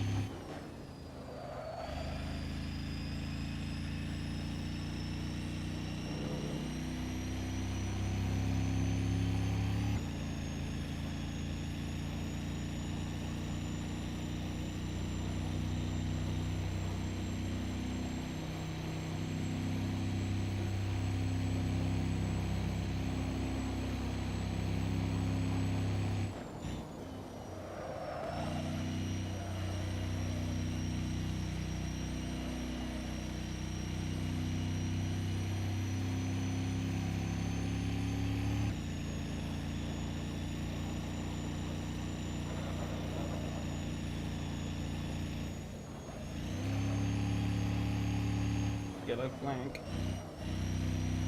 He went off the deep, I think.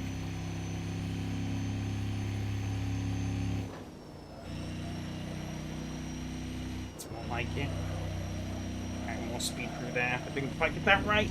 Coming in the wall again. God damn it.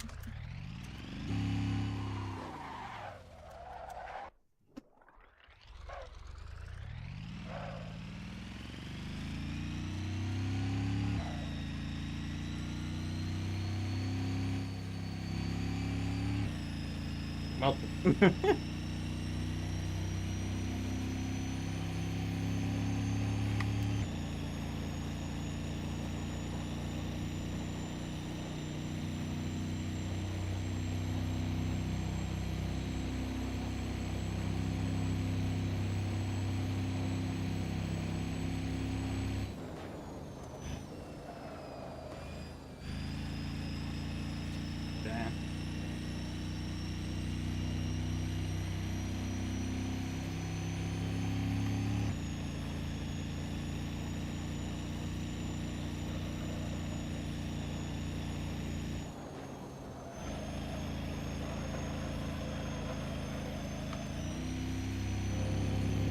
help that line. Just trying different things now because I got nothing to lose.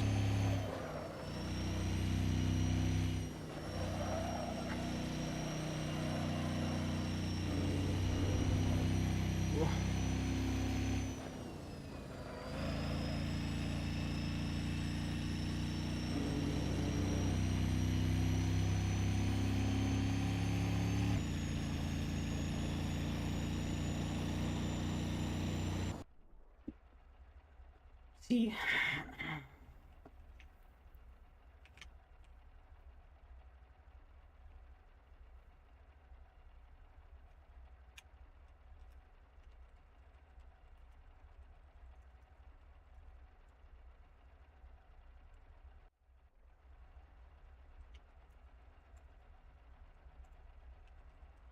Jeez, I can't drive today at all. Hey, P1! How long will this last? If it lasts more than a corner, I'll be impressed. To be honest.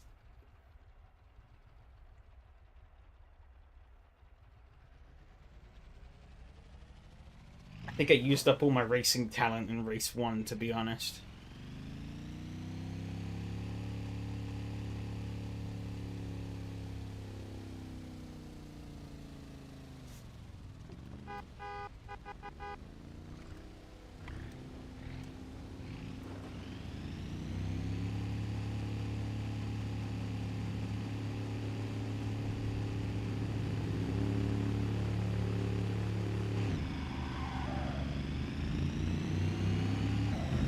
That felt good. That was good.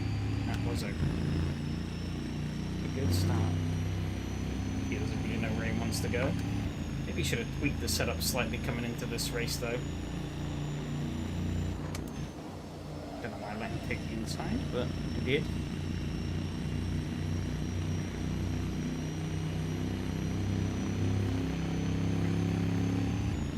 Again, I have the inside to this corner.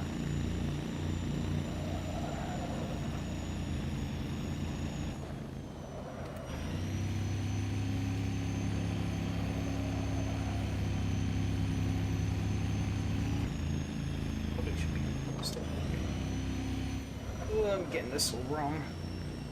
All out of shape.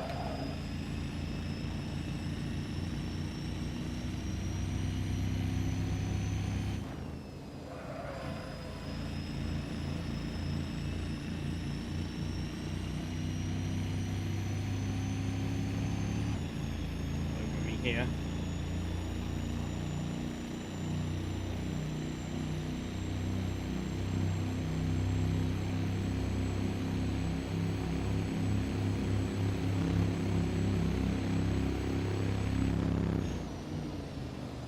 Gone deep.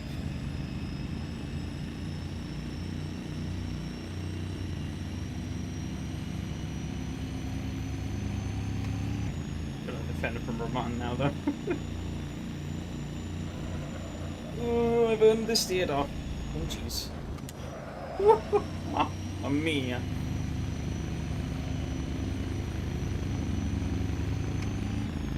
We got my gearbox now as well.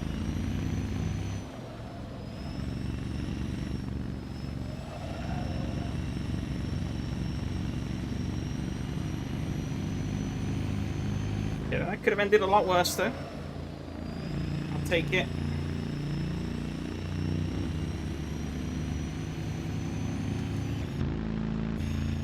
The bitch. It's giving me cut the slipstream over me.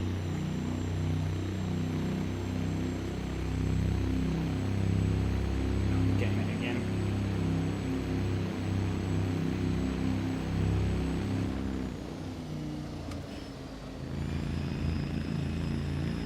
Work out.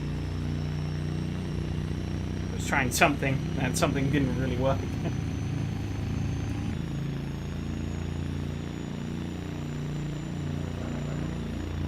I lacked the talent to pull it off.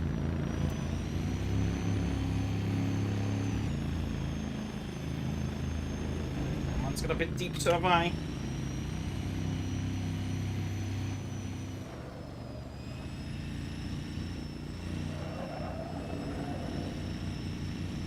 Tail's catching up now behind, and the tail in tow.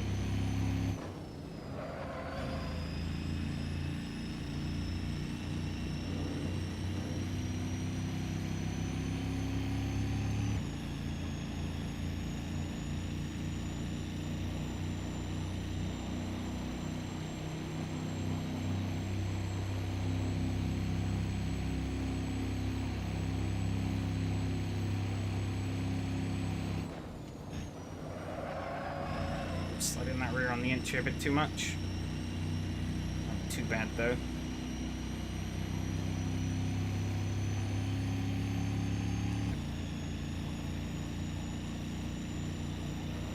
Just fighting pretty hard up front.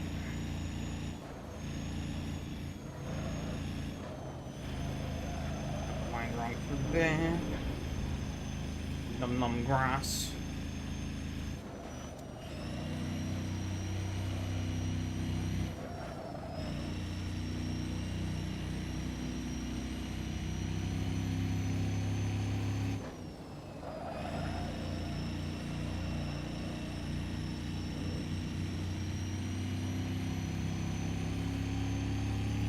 Oh, but he gets way out. That's unlucky. I don't know what happened to him.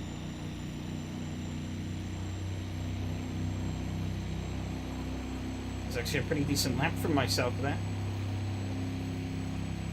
Pretty chuffed.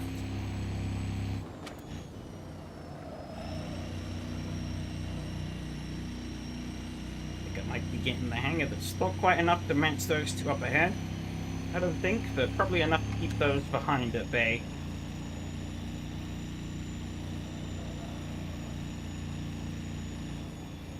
Good enough.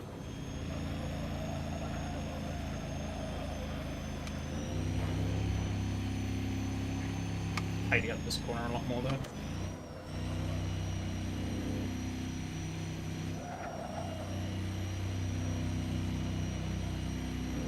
Nailed that corner though. Holy cow.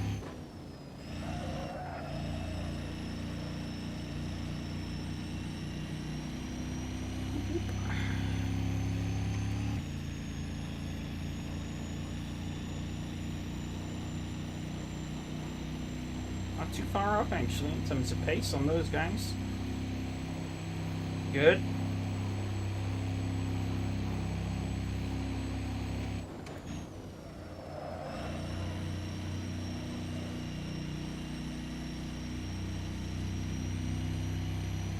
I think I'm getting the line down now.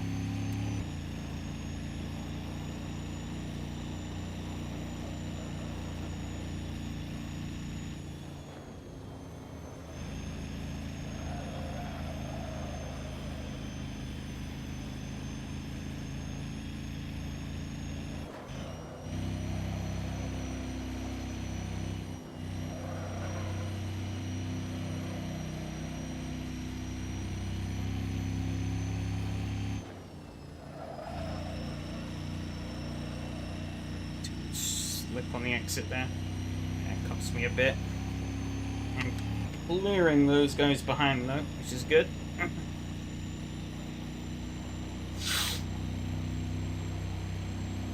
course, again, not quite enough to match those guys up ahead though. I think this might be another relatively quiet race for me, but we'll see. 5 minutes to go. I've just got to keep myself in this spot and hope for the best. Really, Nico seems like he is closing down again on Roman. They might start fighting. If they start fighting, that might pull me into the fray. That's the hope, at least. It's definitely my weakest corner, though, this one. Oh.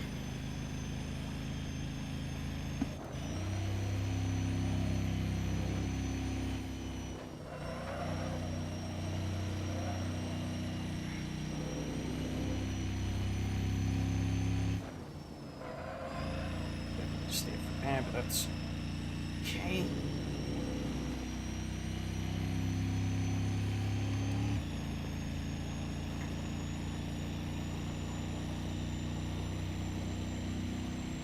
Down off a bit in terms of lap time, but I actually still pulled away from all of those behind me, which is pretty interesting.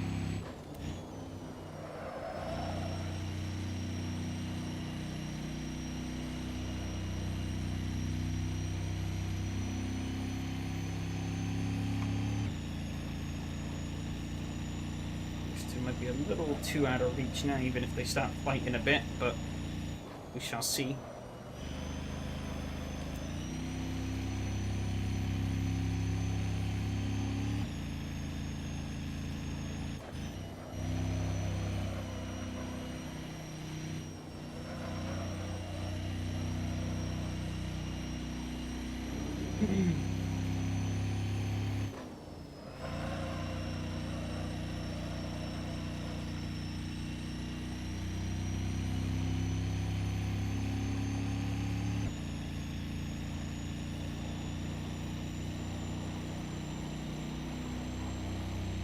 Getting slower though. The curve setting reasonable lap times, but he's got a big gap to close down. As long as I don't make a mistake, I think third place is mine. Seems like the front two probably aren't going to get up to much unless something crazy happens.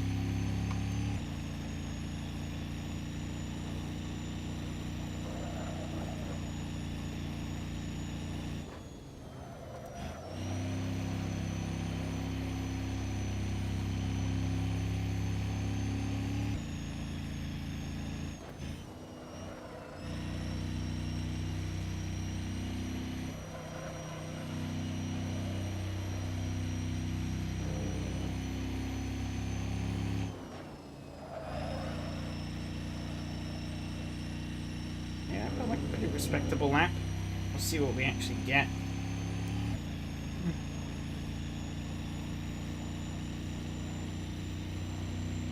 107.2. Yeah, it's fine.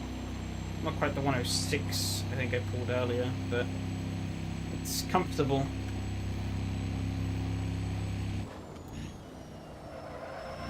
Only a couple of laps left in this one, so.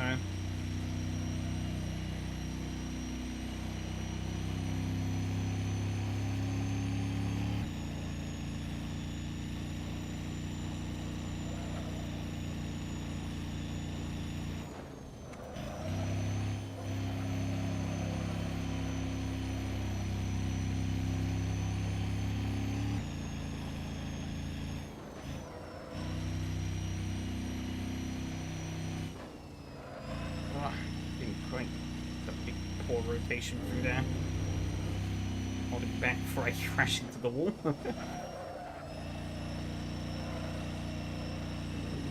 Oh, gone wide. It's mildly concerning that the timer disappeared there, but I think we should be good. Okay, yeah. Oh. I broken the car slightly, or did I just find a bit of a weird hole?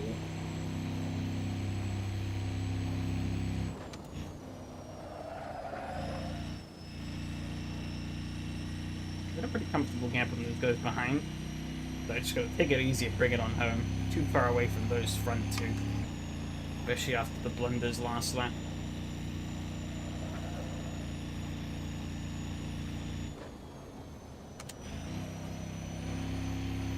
Just gotta keep it pretty risk-free.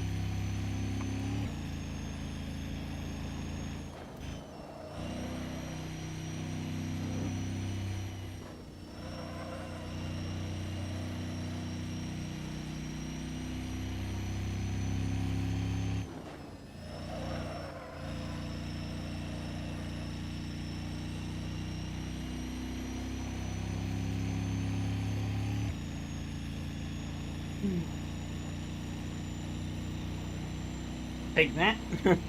The nice turn of fortunes.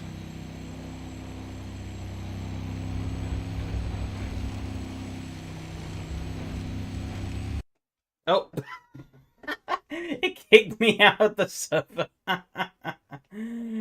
Oh.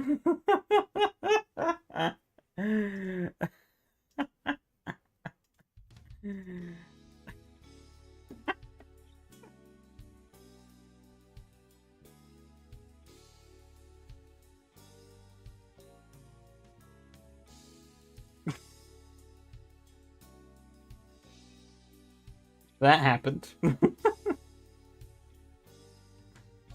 let me get back in, actually. I didn't... Right, it's over now, but... Curious. Oh, the server just ended. It was like...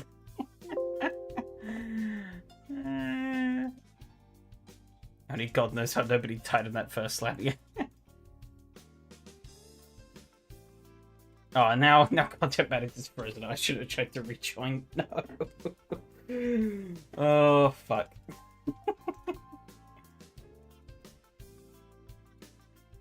Oh, it's frozen like my entire left one.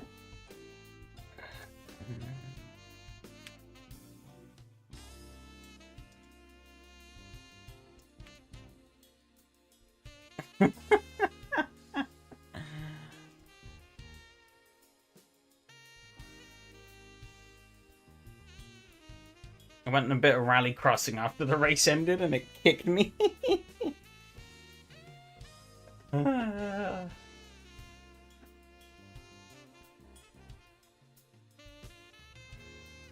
So, apologies to you guys if you had any crazy last lap battles.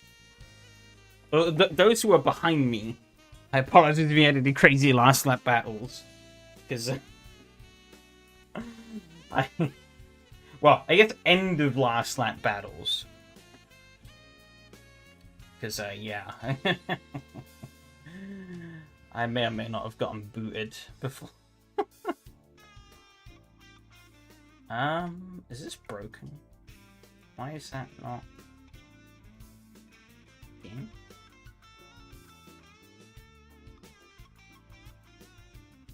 Hold on.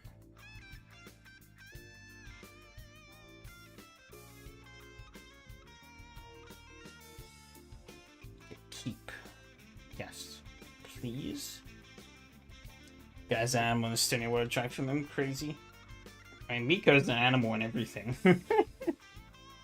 No, I got him. I got him. It's just content manager was playing silly bugger. This one. That's the first one. But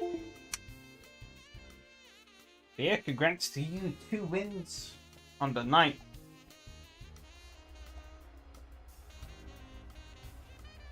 Okay. Race uno. I fucked up this race. Yeah,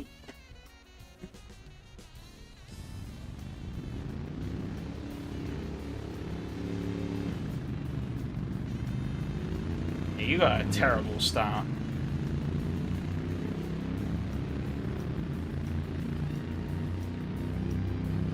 Didn't work for it. I got him in the first one very hard to pass. I fucked it up.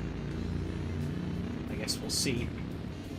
Oh, God, it's so close at the beginning here. Feel nearly into the back of the tail.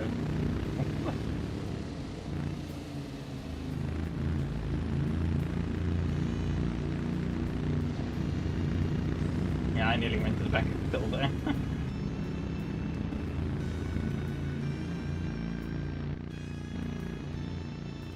Yeah, I banked that bit here. Went steaming through. These two are tripping over each other. And yeah, Phil saw a gap, and I was like, you know what? Let's go for it. Phil outdid himself a bit there. Put himself on the grass. Didn't slow down much, though, but obviously put him on an unfavorable line. Moved me up. So far, so good. I was like, yeah. Here and Yari getting into it a bit. Oh, no, sorry. Roman and Mattia. I don't know why I said yeah.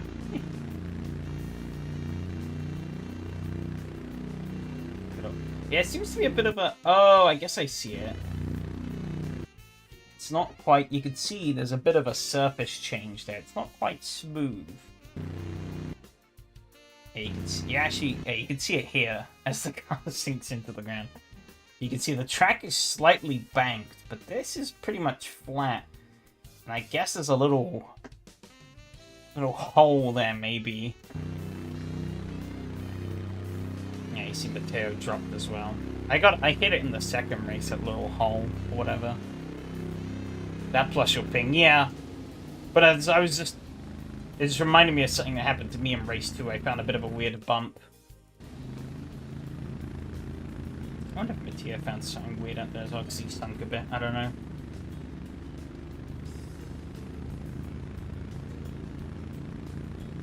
That allowed you to break ahead, though.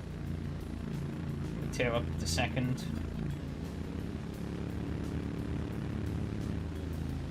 Or third.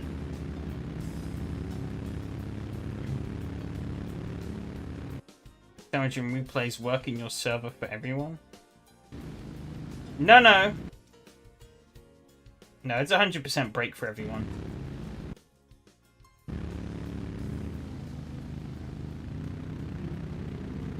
You'll see, when he breaks, it just goes up to 100.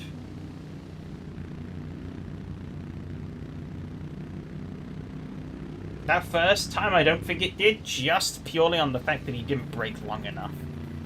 It was just a quick tap. But AC shows... For some bizarre reason, AC shows the breaking forever as a 0 or a 1 in replays.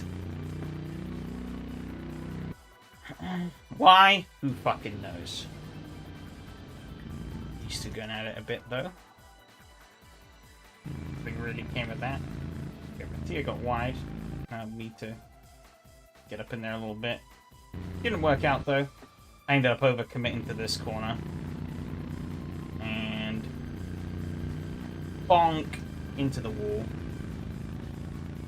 Great avoided some filler, and then I... Actually, no, it wasn't too bad.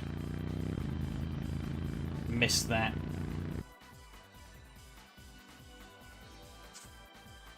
Yeah, I was in the wall.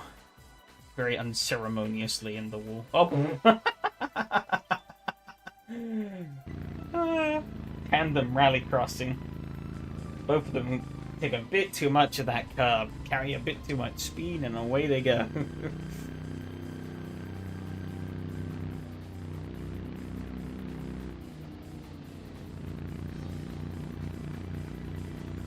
Cupping needs to be precise. Throttle for sound, on off, only for breakdowns. Chocolapia. Maybe. But the server, I mean, when you look at someone in the server, I'm pretty certain it shows the brakes properly. So I don't know.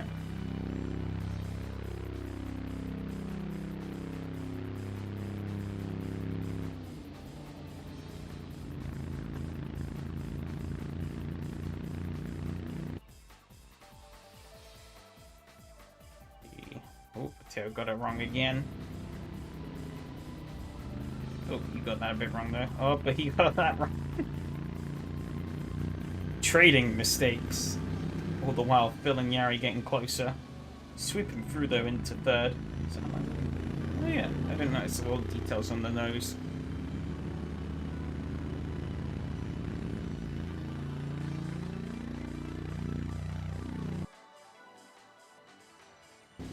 Okay, trying to get it back. Phil coming into the mix, though. Really ends up happening though.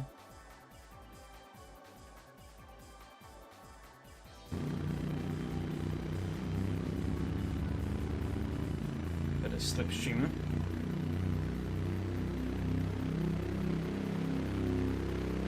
Makes the pass. Not quite fully though. It's interesting, this car actually has a wider front track than rear.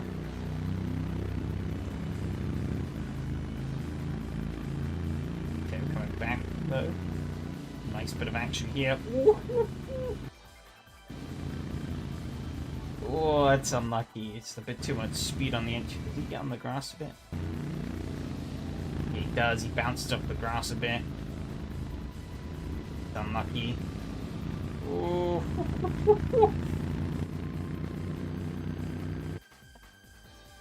Great catch from Yari there.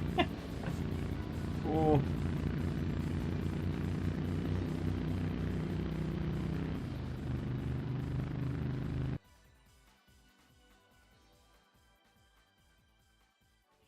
The drama.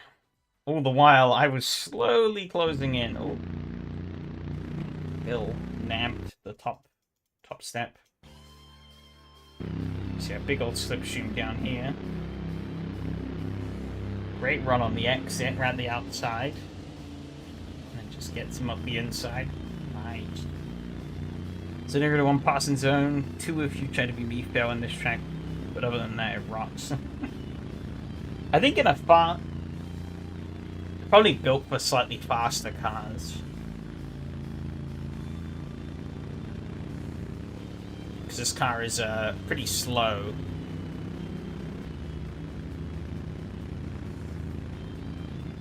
So you really didn't need to brake much at all, really.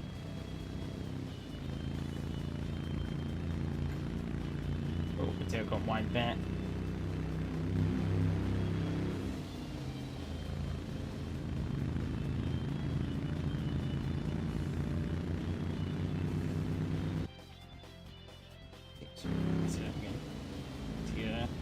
Cramped up on the inside. Loses a lot of speed. It's Gary on the offense, but he doesn't really get anything out of it. Ooh.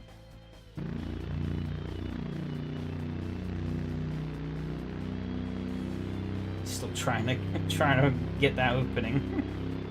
Doesn't quite work out though. Ooh, let's to lift a little bit there.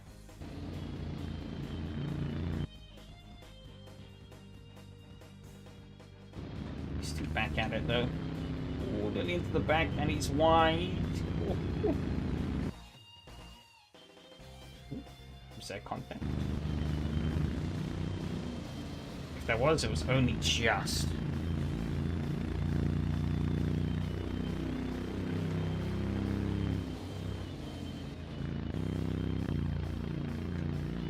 Replans, you gotta look at me hunting now. Oh yeah, I'll go. I can rewind it. But I'm just focusing on this group first. I find it's easier to look at different groups of people. And then, instead of like constantly flip-flopping, because then you can kind of see how things unfold better. Just used to going back at it again. He could not get that corner right. I don't blame him. It was pretty awkward. I don't think I quite had the hang of it either towards the end. It's the lap where I fucking stack it though. Oh yeah. I was seeing them getting closer and closer, and then I just had to go and mess this corner up again. Bonk. Like, didn't want to turn around. Now the post-regressor CRS hand cramp is back. We're so back, bro.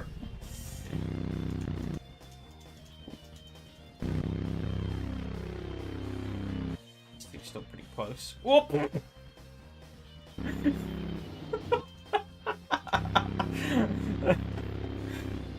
Oh, just way too hot. I don't think Gary was expecting it at all, but he might have turned. I don't know if he turned in early. Yeah, there's a bit of a jump scare and 2 times speed. I think we take that corner differently. Yeah, that's the problem with some of these, like, more flowy tracks. Is that 2 people could take the same corner really differently. But, like, both ways are kind of valid. Yet, like, you obviously both end up tripping over each other.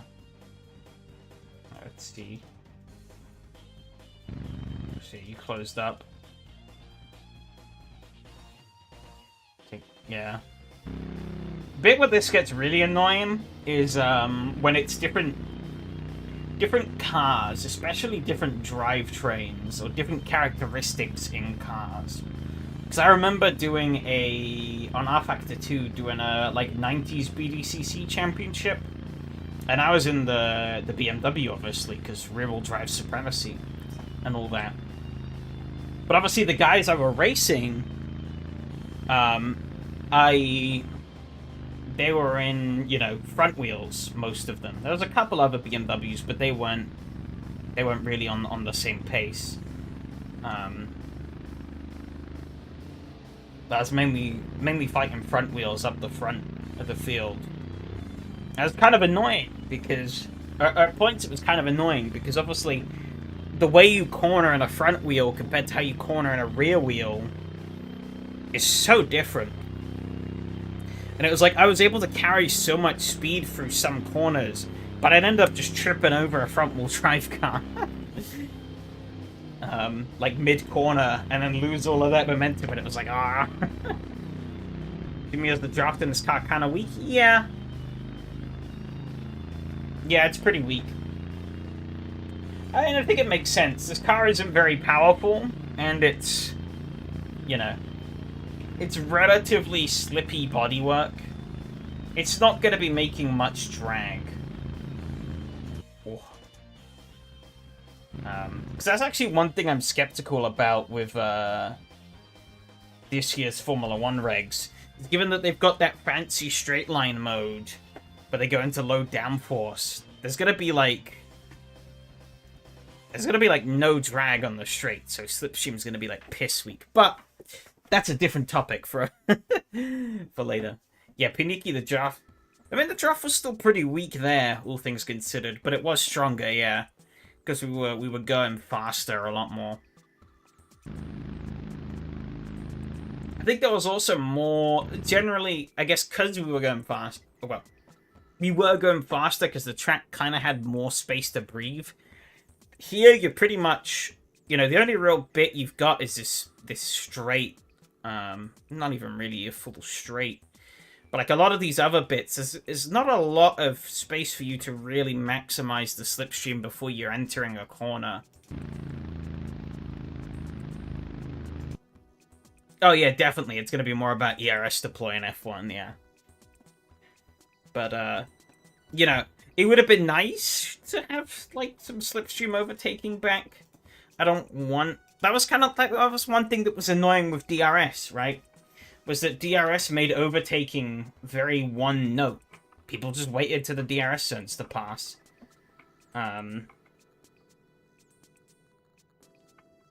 So, you know. But we'll see. We'll see. We don't know how it's going to pan out. Because the teams could come up with some crazy shit. But yeah, Miko gets this wrong.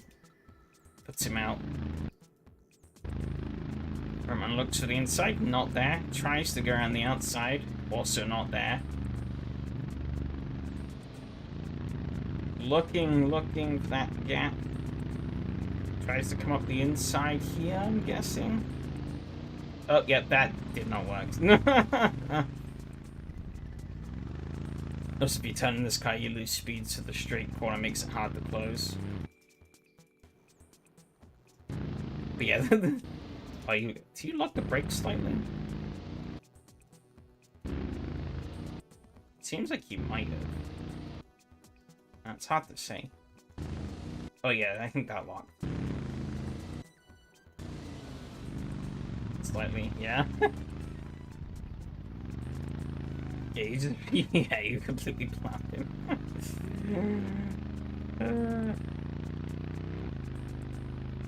Verstappen versus Hamilton at cops. Be like that, but if Hamilton crashed. He actually, oh, he caught that.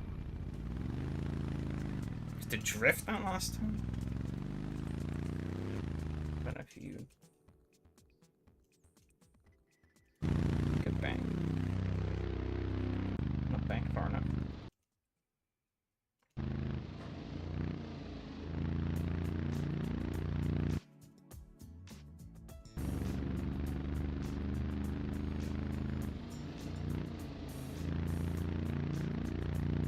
Maybe? I don't know.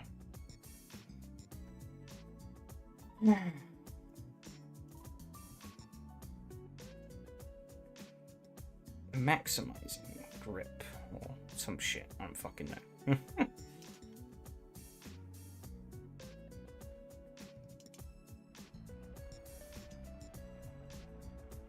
Oops. Of course, because of my amazing performance in the previous race, I got to start from pole. My cockpit was a bit of counter assist, so I say it was a drift. Mayhaps.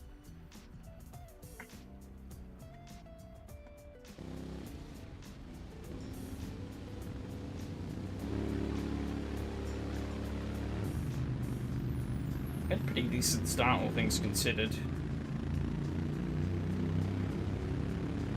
Roman had nowhere to go back then. I don't think Mattia really knew where to go either. He's like, which way? 3 wide back there, though.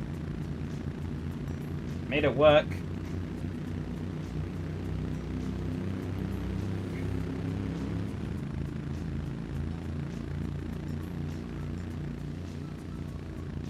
Okay, just about held off here. Which is good. I guess we'll focus on those at the back later. We'll get this race first. Yeah, 2 lonely races for me, but for 2 very different reasons.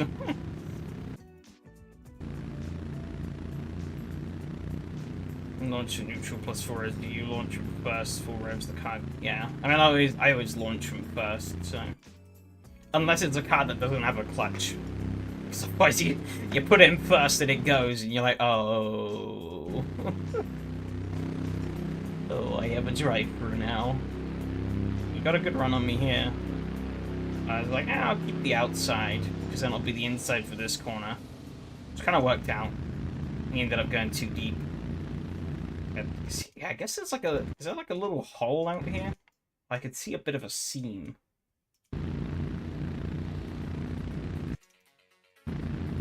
It seems like there's a couple of bits where the track doesn't quite line up. It's hard to see. I'm assuming it's there.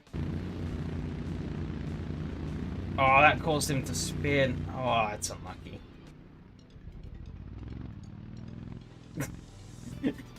Seeing the guy fucking lean, though, even at a standstill, is funny.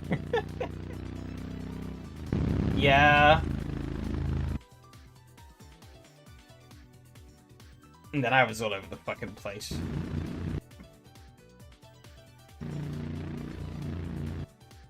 It was a bit too tight here. I should have swung wider.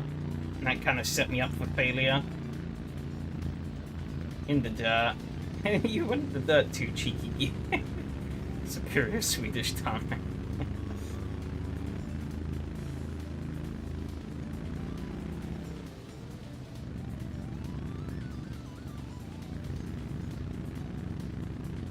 I think I tried to get through. Yeah, you actually screwed me here. You gave Mika the slipstream. You bastard.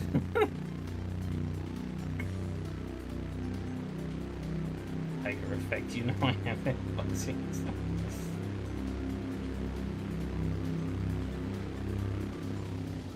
Kind of held him up there, though, so... I thought I could do something on the outside. It didn't work.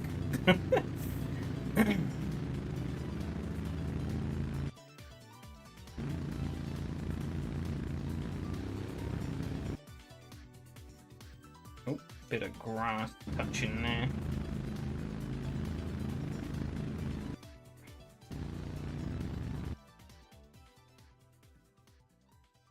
Okay, then you two started pulling away.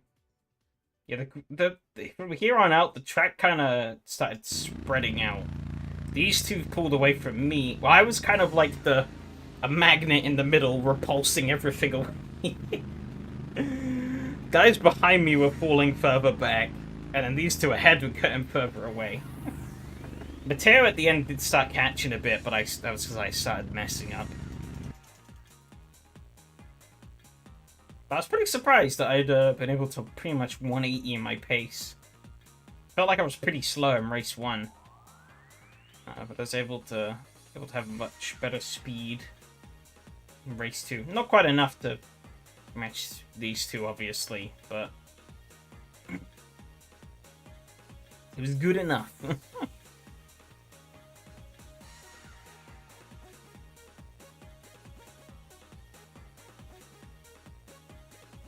Not quite such a bad start to this series. You know, I mean, the 7th is gonna hurt, but the 3rd kind of balances out. I think much really happened up here, though. And 4 about 106 mode was a lot of fun. Yeah, he had a bit of a stinker later on. I think it was, yeah, it was this up here. I forget what I did. I did a couple of 106s, but I just in general just didn't quite... Oh yeah, I got white there as well. Just didn't quite fully have the feel for it still. So it kind of led to being a bit of a lonely race. Look at these three though. These are having a bit of a jolly old run again. Just go like that. So I want to look at that beginning again.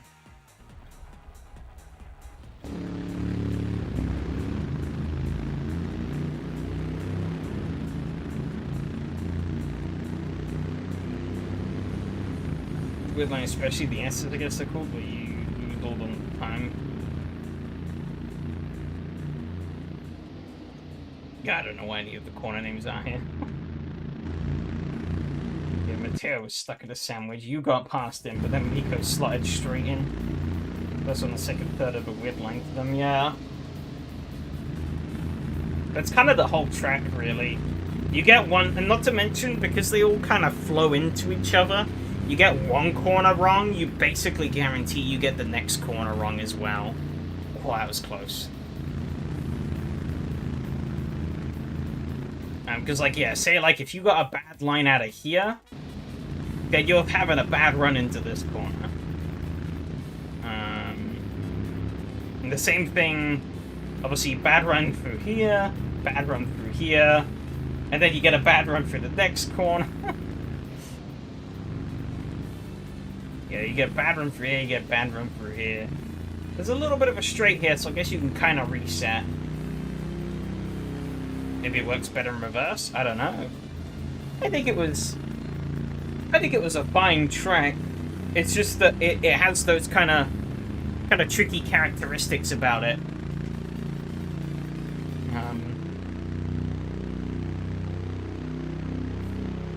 It can make it quite easy to trip up if you're not careful.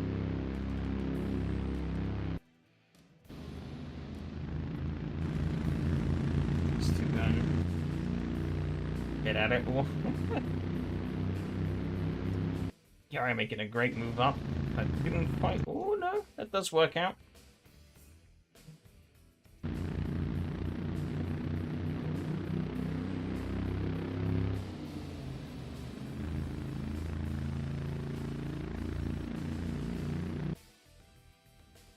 I'm hoping it doesn't cut off their battle before the end if they keep going.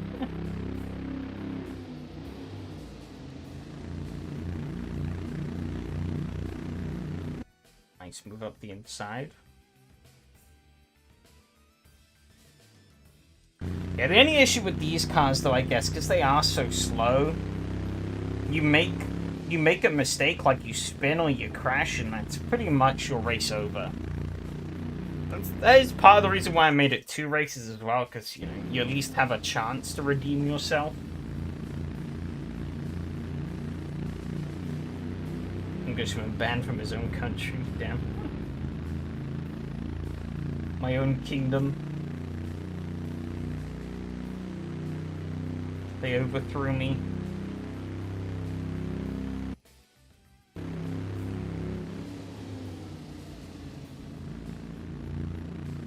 Pretty nice stuff. I just noticed that meant to be... Oh, that... Oh no, it's just a texture of it. I wonder if it was meant to be like a face mask, but no, it's just blue.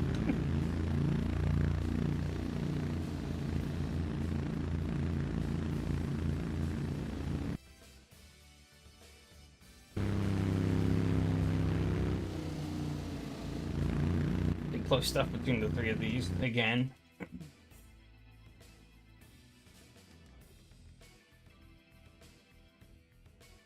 We're coming back.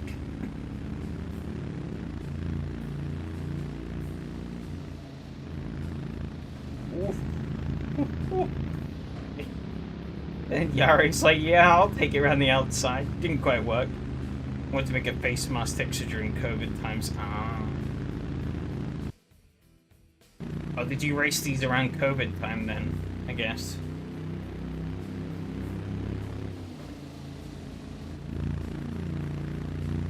Ooh, no one keep. And that cost him.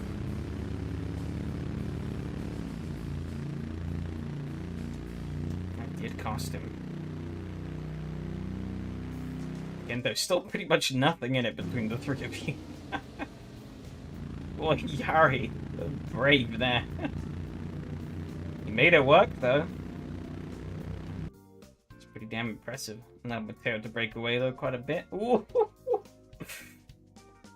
I thought I would be fine from here. No! Understeer into the grass. Big correction. Saves it, though. So bump off the cover of the final quarter on that straight I found during qualifying on my Cincy flying. There's a few bumps. Oh, not this car, but I cover the same suits and helmets for all the cars. Ah, okay. Makes sense. Do it once and you don't have to do it again. Oh, good. I didn't get much of an advantage out of that, though. I feel actually was gonna... Oh, he goes a bit deep.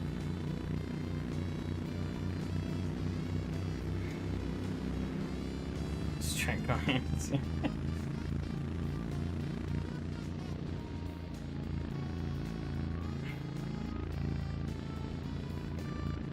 Pretty certain these three were going at each other. For pretty much... Oh, Mateo's gone. These two are going at each other for both races.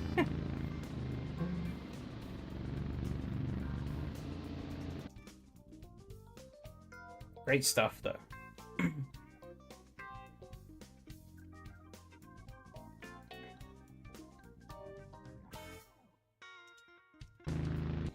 Still got that a bit wide.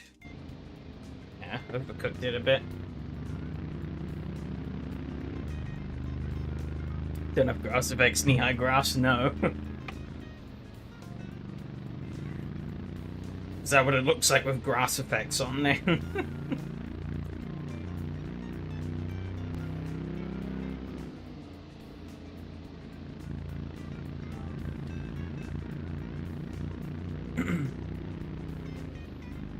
I have a sort of very minimalist setup. Annoyingly, though, I have the settings turned on for, like, the advanced, yeah, they need a mower ASAP. For, like, the, like, better, like, smoke generation and stuff. But that doesn't seem to work. I don't know why. Not the end of the world, but... You know, I hear people being like, oh, the track's covered in smoke, and I don't see it, and it's like, huh?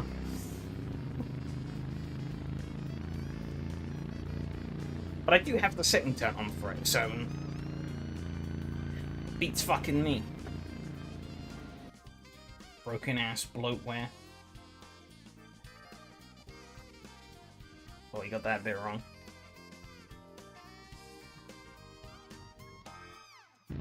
So that's how they end though. Oh no, he brings it back. Does he go for a lunge? Will the Rahman special kill both of them? Nope. Gonna try and get it done on the exit. I don't think that's gonna really work though. Yeah, no. Okay, I did capture them finishing. I didn't get Mattia finishing though.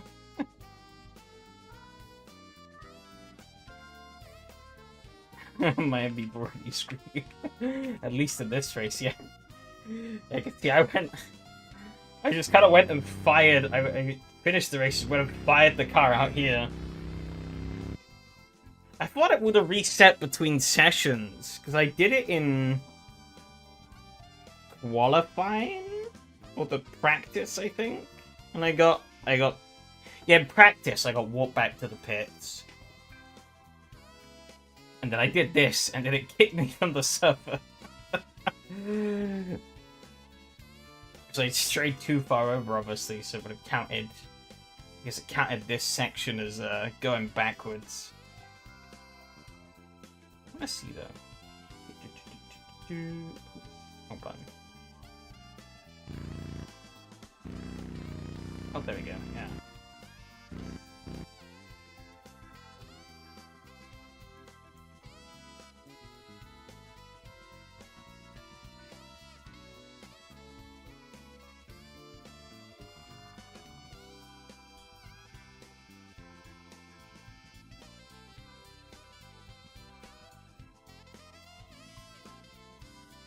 Yeah, it's definitely a hole. See the pack wheel sinking. Actually, when I was driving, it felt like I hit a bump. But it's actually that the back wheel had sunk into the ground slightly. Ah, yeah, if you look, it's kind of hard to see. I don't know if this really comes across at all in the stream. But if you see here, just about see, there's a bit of a seam. I don't know if you can you see the seam? It's very faint, but it is definitely there. See, as I'm driving along the seam, I guess I'd aligned my back. You see, it's already started to sink in here.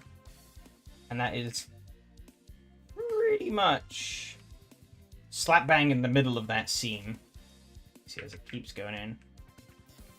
Yes, I think there's technically like a tiny hole here.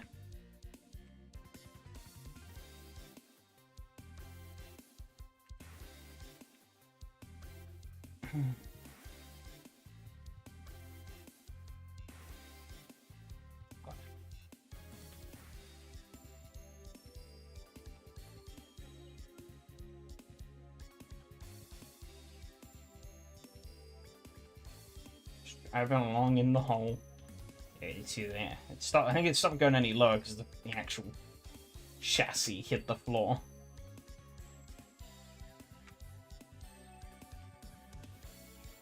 And here we go. That's where. Yeah, you can see. Yeah, see, I've moved the. Yeah, I think here I'm starting to move away from the center of the steam. And that then kicks the car back out. Actually, you can see the seam pretty clearly here. There's a clear division that runs along here. From where the actual track matches up to the sort of pit road. Single contact point tires at work, yeah. For real. But I have some motors, these for bonus round. God, no. They'd be undrivable. At that point, we might as well just run the Auto Union. It's pretty much the same thing, just smaller. It'd be equally as undrivable. Oh. Nice.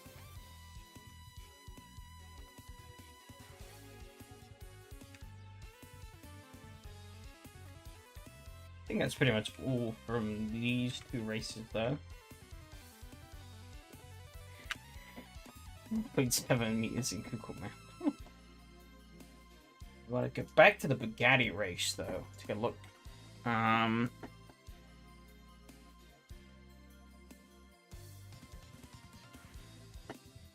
little more at what was going on.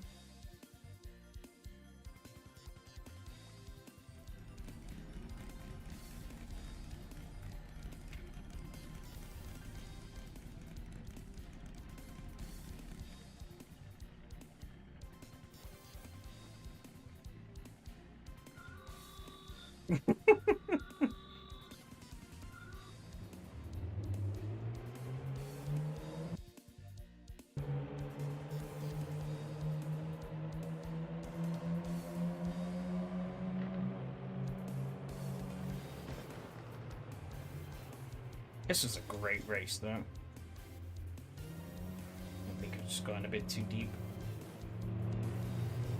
Nearly crashed into Mattia. I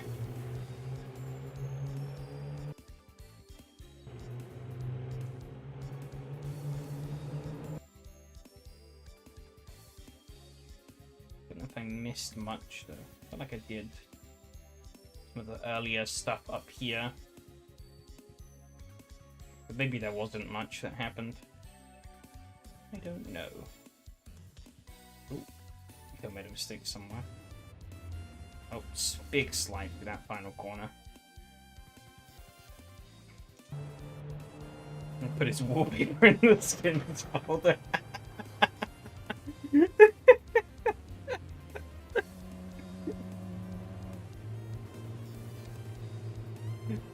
True. I didn't think of it. I didn't think of it that way. Ooh, let's have a bit of contact. Oh, a tiny bit. It's like bugs. I guess they are.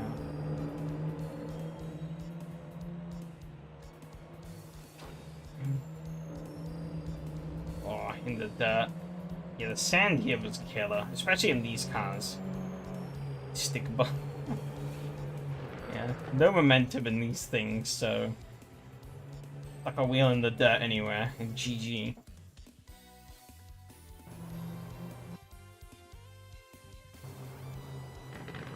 Loving this 1920s mouse.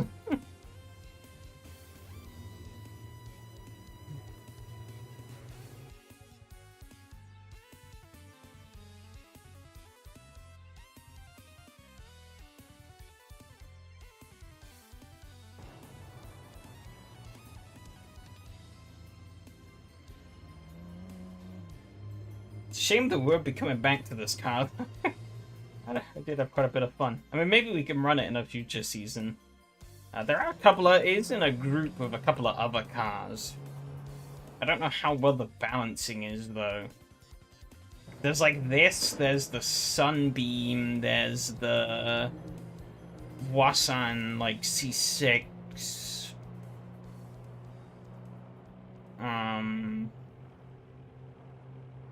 It's funny, YouTube held that comment for review if you bop them. Bop is profanity, apparently. Lesson learned, everybody. I think the Fiat might be in that group as well. I don't remember. The Fiat might be slightly different. But the... These engine cars are fun when not racing at Death Trap Circuit.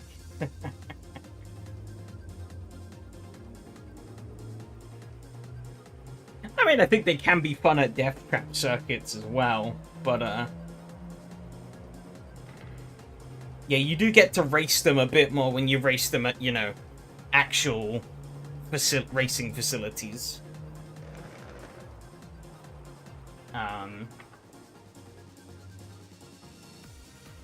Oh, he already came back.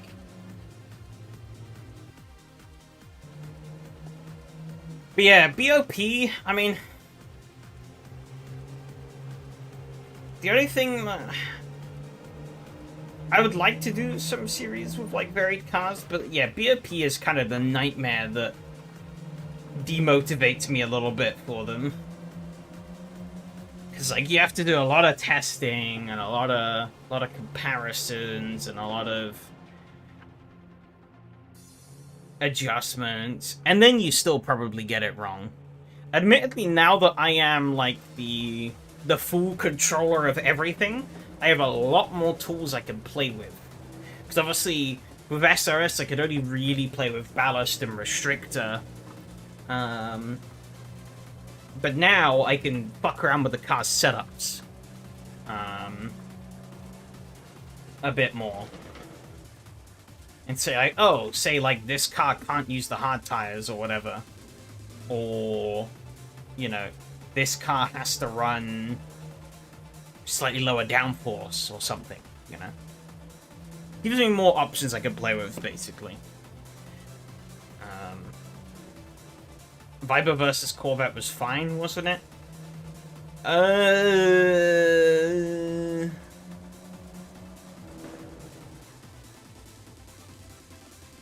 Oh yeah, then every circuit is different and some cars have an advantage, yeah. Exactly. So I guess the series I've actually BOP'd, the Corvette and Viper, I think the Corvette was definitely still weaker. The Viper was definitely the more dominant car there, I think. The F1s, the 2007 Formula 1 cars, I think I put a bit too much weight in the Ferrari, so I think it biased it a bit towards the McLaren.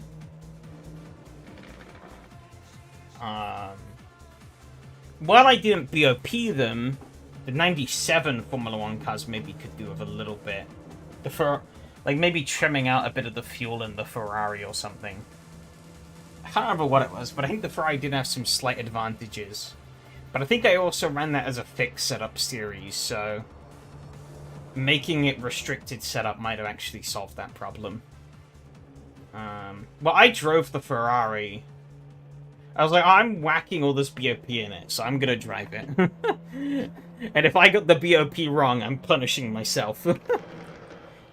It wasn't too bad, but it was at some of the tracks it was a bit more noticeable. I think the best BOP I came up with probably though was the Formula Easters. I was quite happy with that. I didn't have to do a lot to those cars to make them more balanced. It was just a little bit of weight into different ones, but I felt like that made them pretty competitive. I think every one of the different manufacturers that were available won a race. Oh.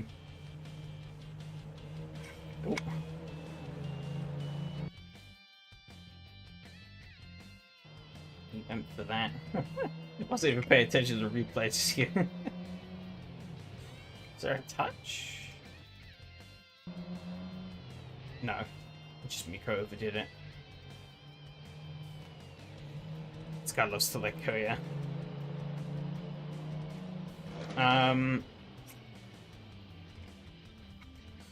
But yeah,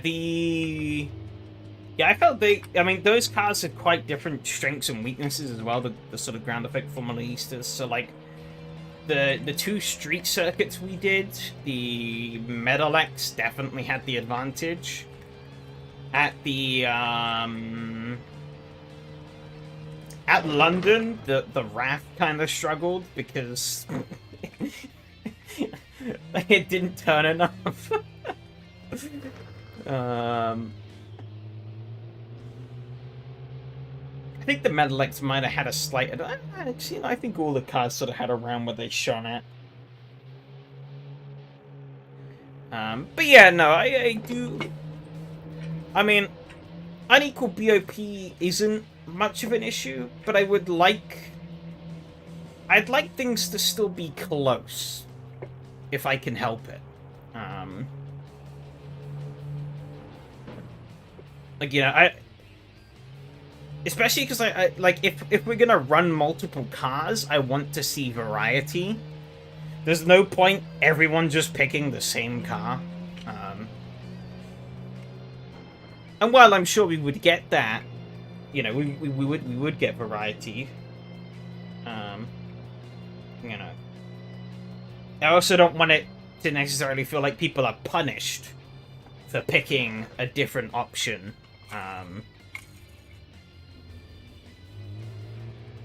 You know, obviously every car's going to have its strengths and weaknesses. They're never going to be truly balanced. But trying to make them relatively on par so that, you know, driver skill and getting the car tuned to your preferences. Just don't let people choose. What, just like random lottery for cars? That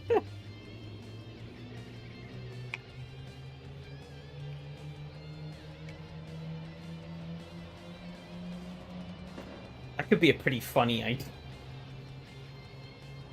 For like a one-off or something. The complete random pool of cars. Oops, sorry, you get the 595 above.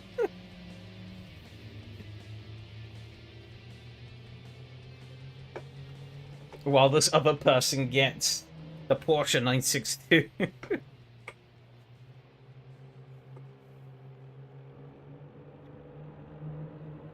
Cars in the TCR Pack 60-70 touring cars are quite balanced. Packets also even I don't want to blast the server. You can just take more balanced cars, for instance, escort that to 510 Celica. These aren't too extreme one direction. I mean, sometimes they work. You can like having the more varied cars or more extreme cars can work. You see it in real life even, right? Like see those clips from like Goodwood and shit where like there's like a fucking like what is it? Like a Ford Galaxy or like Ford Fairlane going up against like a Lotus Elan. They're pretty much complete opposites. You know, the Elan doesn't have a lot of power, but it's lightweight as hell.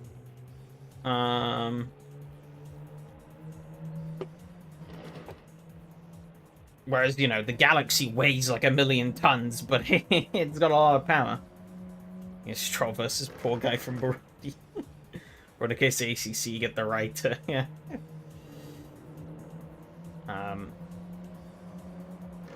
Oh, is this is a bit, I think, what we saw from Bonk.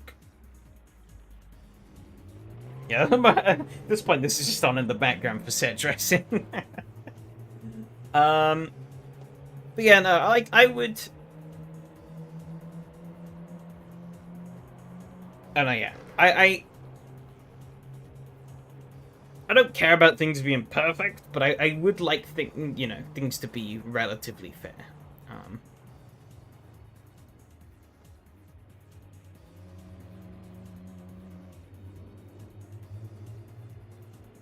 You know, it's like I don't know if you guys remember back. I think it was like the first series that like Donnie and the Slow Bros did. When they did the like Holy Trinity of hypercars, the P1, LaFerrari, and Porsche 918. The Porsche 918 got an amazing start, but besides the start was a complete pile of shit. And almost everyone dropped it, bar I think like Fred. Fred stubbornly trudged that car for every round. I have to question why. Because I don't think it was a very enjoyable experience for him. So. I mean, props to him for doing it, but that car was a complete pig. I'm gonna split 2 race in Porsche. Fred is a masochist, yeah. Was you in split 2 back then? Yeah, let me go and look at that. I was in split 2 for like half of that season. Because partially skill issue at the beginning, but also just like horrid luck as well. I got murdered in like a couple of those rounds. I think it was like an Imola. I wasn't doing too bad. Then a guy in a Ferrari just like absolutely killed me. I think we're gonna go way back. Let's see. Would have been like 2021, I think. Yeah, because he's a stall. Just like okay, 2021. Oh yeah, McLaren, Ferrari, Porsche. Races. This is my first proper weekly, huh? Common split 2 killing. Yeah. Yes, I was in, so...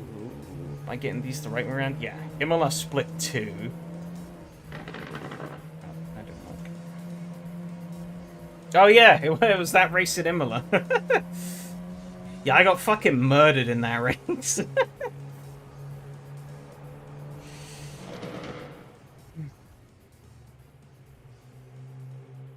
I have the clip of that somewhere. It was like Ferrari just like blasted me into Tamburello. I think I was running reasonably well up until that point. Oh yeah. Yeah, so I started 8th. Actually no, I was 6th. I was kinda meh. And then, yeah, from 6th all the way down to 16.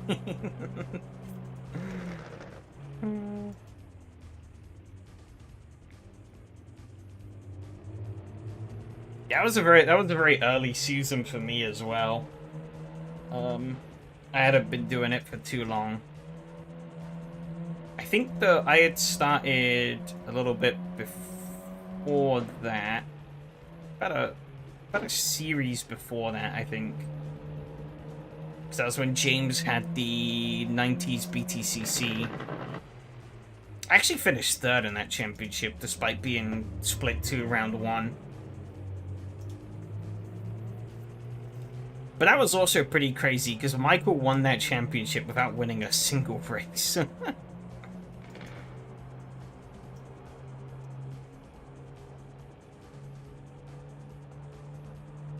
was like, yeah, my first ever race in top split.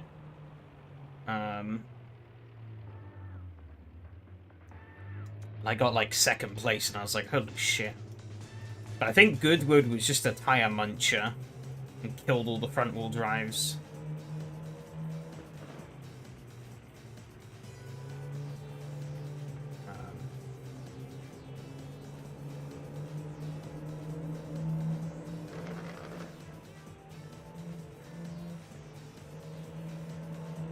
Yeah, you were in.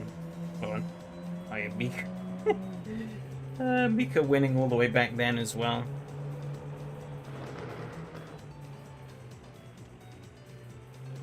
Still winning to this day.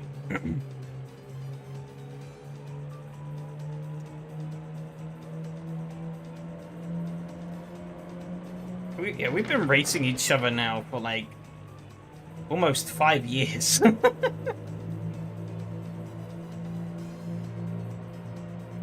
I only remember the cross cutter winning the Lola and the top car season robbed.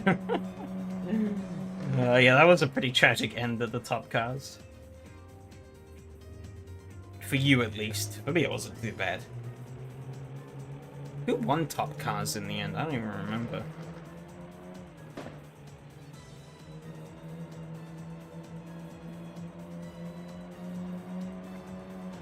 I did a rerun of the top cars, didn't I, though? Yeah, I did. Who won that? Oh, Mattia won that one. But also the results aren't fully out, so... But I'd assume he did. Told you the final round that was missing. When was the first top car?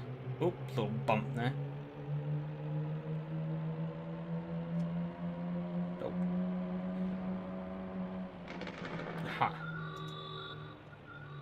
Oh, it was Artem who won. Okay. Top car Minesville didn't even know how to drive an oval at the time. I actually dominated that. I dominated that Martinsville race. That was good fun though. I think that was probably like that was the biggest participation oval race I think we did on SRS. Or I did on SRS at least. There was like 18 cars or so. So I actually had to lap quite a few people to actually like hold on to the win, which made it much more enjoyable. I mean, people kind of got out of the way, but obviously still had to like navigate around them without like killing them or myself. But that was a good fun one.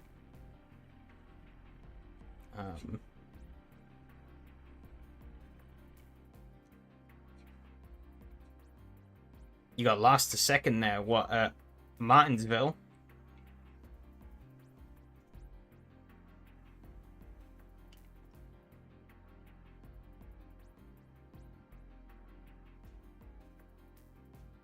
Oh yeah, so you did.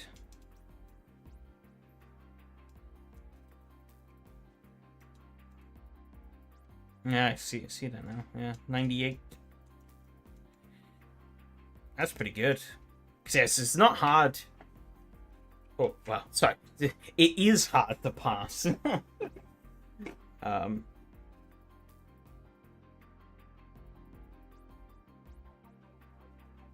There. That's why I knew, like, I like, had to, like, hold on. I had to, like, just try and go.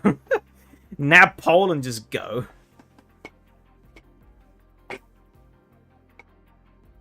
I gotta say, I really... It's kind of lucky I still got the championship at the end for it, but that BMW series I did later around the ovals I fucked that up so much for myself. I got into my head, like, so hard. I was like, I kind of got in my head that I basically needed to win, like, every race, but that just wasn't happening. Instead, and I ended up just trying too hard. And then, like, biffing it. It was a fun season, though, but... I got in my own head a bit too much.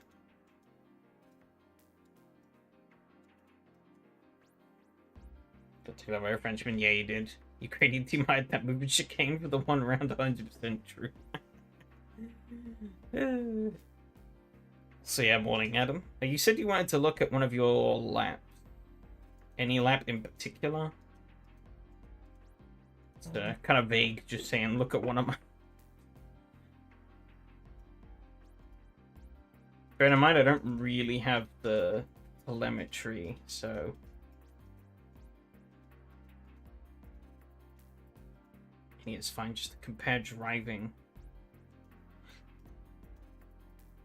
The car is very weird on how the drive is pretty weird. Just go from...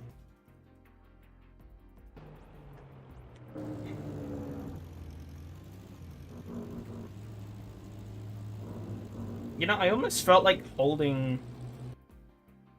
So I actually felt... What are we at? 7 minutes, 12 seconds. Okay. I almost felt like...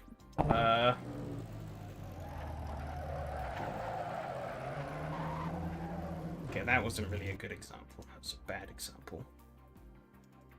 But I kind of found... I almost felt that, like, maybe... I don't think that was a great example either. I felt like first gear maybe helped me accelerate a bit better out of that corner. I did try second once here. And I just kind of felt like I bogged. You see, Mateo pulls away there.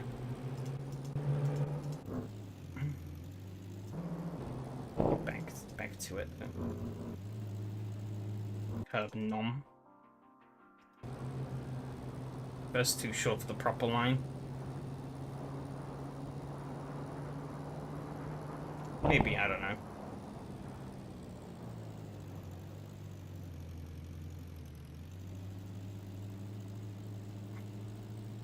That seems pretty standard.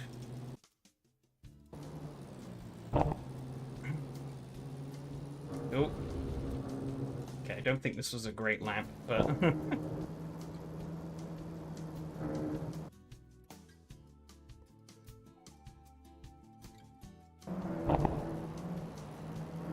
I think I was definitely giving up some time through here. I was definitely backing off too much.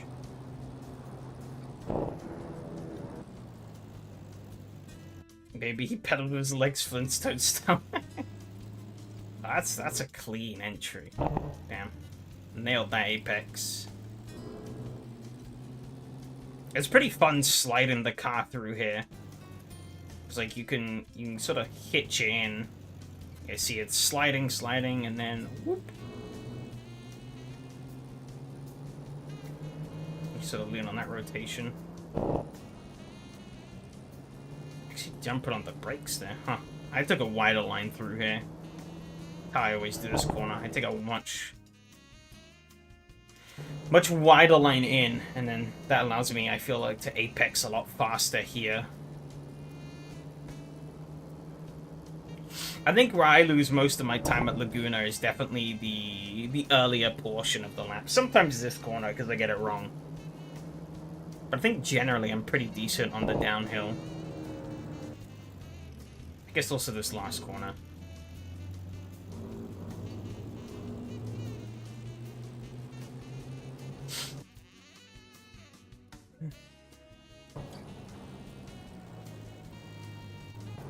Say like... How short is the path for it? Yeah. Yeah, basically, like, compared to, like, just random lap for me. Pretty much the same into turn 1. Pretty much the same here.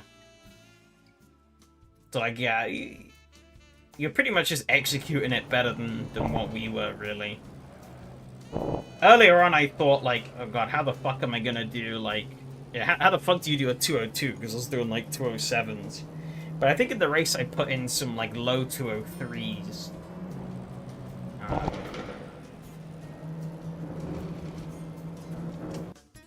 Oh yeah, that was a Phil died. Rip. So...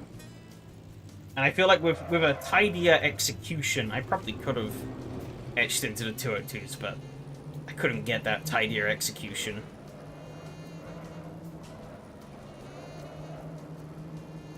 Yeah, 204, 203 all the time, I just nailed it in quali.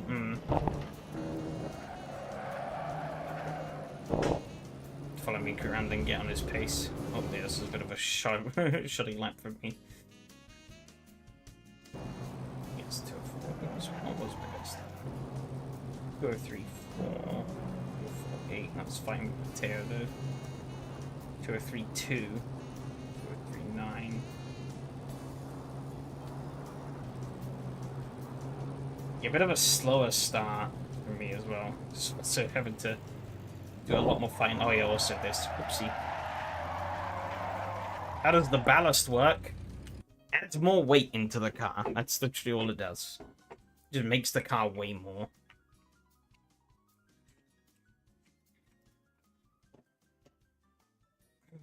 I don't know if you can self-apply in servers, but yeah, you can offline. You can self-apply ballast.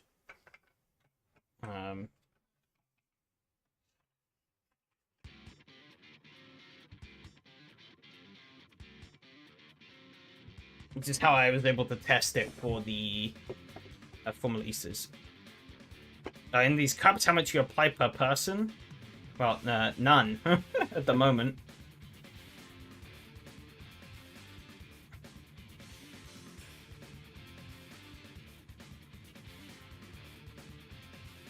I did poll people on it, and I think... God, I can't remember what the outcome was. I think it was relatively positive.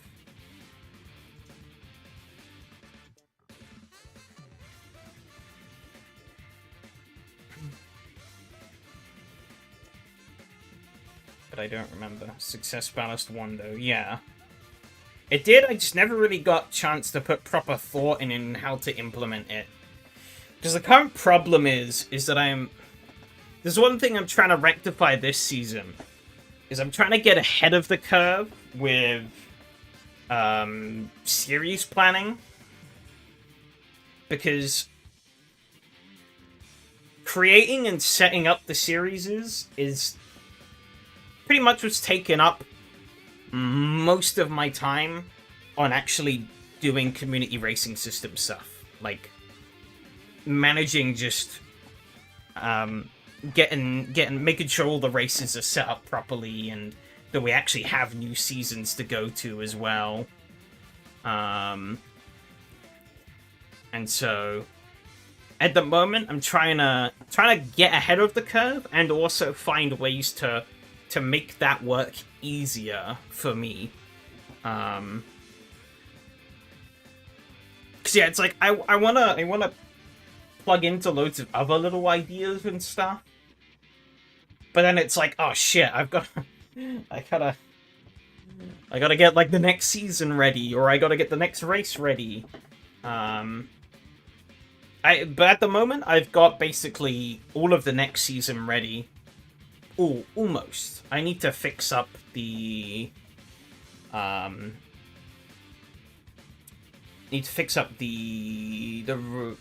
Laguna Seca races for the next few weeks. But if nobody more registers, then I don't have to change anything on the Estonias. That should just run itself going forward. So, well, for the next 5 weeks beyond this one.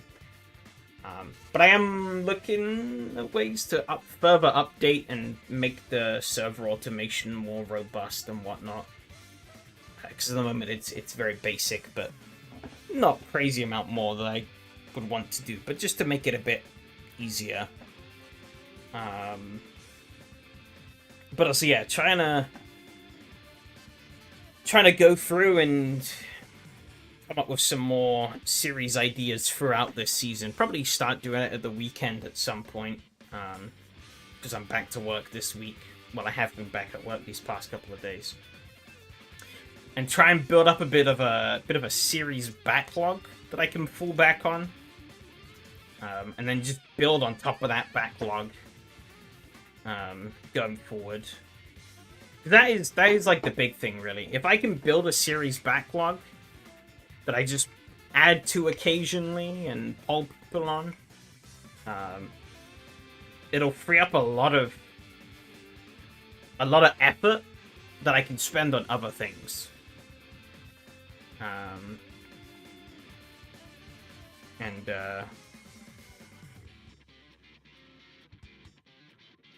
But yeah, I do at some point. I was saying I was going to do it at Christmas, but then I ended up getting more distracted than I thought over Christmas. But I wanted to go through, like, all of the feedback that I've received so far, because I've actioned on most of it, I think. But I want to do a review of everything, from, like, the first form through to the most recent one, and all the polls and stuff, and just look through them and be like, have I ticked all the boxes? At least all the boxes I can at the moment. And then sort of, you know, adjust when need be and whatnot.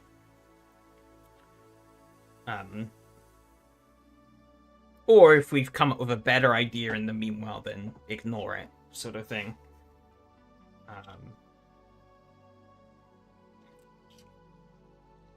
But yeah. But yeah, the first priority is definitely to try and build a bit more of a backlog of fully fleshed out and complete series ideas that I can basically just say that I can just throw out a vote and be like, there you go, vote, and then done. You know. But then I would have to set up the servers and whatnot. But setting up the servers doesn't take too long. It's just harder coming up with ideas and having those ideas fully fleshed out and whatnot.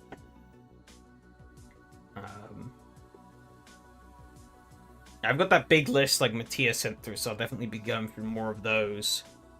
And some of the other suggestions I've gotten in the past as well. But I just need to... pretty much all of those aren't like complete seasons, so need to go through those and you know, put the sort of finishing touches on them so I can be like, yeah, this is ready to be made into a server config. Will the race voice chat return in the future? Just asking because those test races the other day were fun thanks to it. I don't know. Maybe? Maybe not. Maybe. Not ruling it out. But I'm still trying to figure out where exactly I stand. Stand sounds like the wrong word, though. How I feel about having voice chat incorporated into the main bulk of these streams. X5 of bike engine when? Oh no. Also found out if OBS IST is running, I lose like 20 frames. Jesus. That's bad.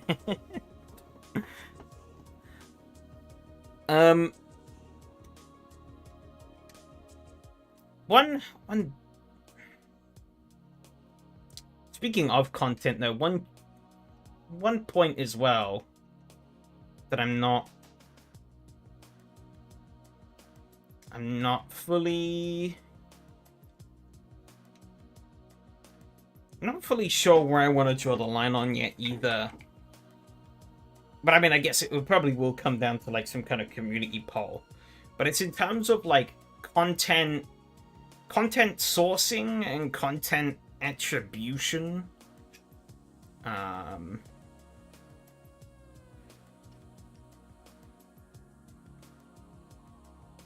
Yeah, if this was like a private thing, I wouldn't really give a shit as much. But given that it is a public-facing thing, I feel like there's a bit more of an eye of responsibility, and I feel like things, at least personally, I feel like things should be more properly accounted for and sourced. Because I know, like, say for example, I know some other platforms don't give a shit. Low Fuel Motorsports.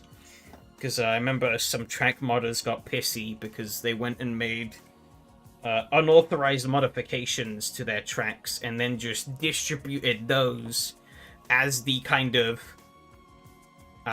true version of the tracks. At least as far as I'm aware. That's kind of what happened. I think if it's a separate thing, like, I'm not against, like, track updating. Obviously, because we did it last season. But like, if it's like a separate thing where it's like, here's the link to the track, here's the link to our little add-on extra, I think that's fine. But I know it's tricky. But it also was reinforced because I did a race with another community that I organized and set up. And we did like a sort of like Secret Santa kind of thing where people pick like different mod cars for each other. And it's a fun concept, but I got sent a load of Assetto World links. And never again. Basically, all of them were broken as shit, didn't work properly. And it's like downloading content off of that website feels like I'm getting a fucking virus. And this is like, just to download a mod that then doesn't work. It's like, I'm doing that again. I'm telling people no Assetto World mods. I mean, limiting it to just overtake links isn't a smart idea. Because there are good stuff that isn't on overtake. For one reason or another. Also, overtake keeps getting shittier and shittier. So, you know, I feel like there's going to be a point in time where there's going to be a sort of mass exodus. Hasn't happened yet. But I could see it coming.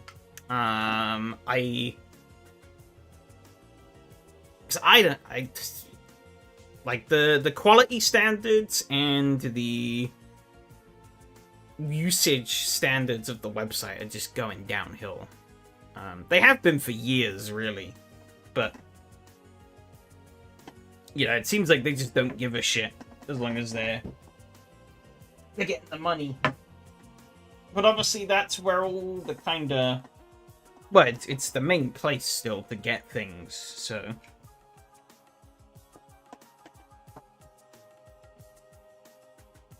Kind of annoying.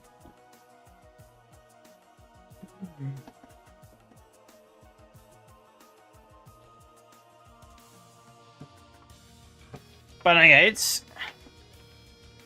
is some food for thought. It's something that I think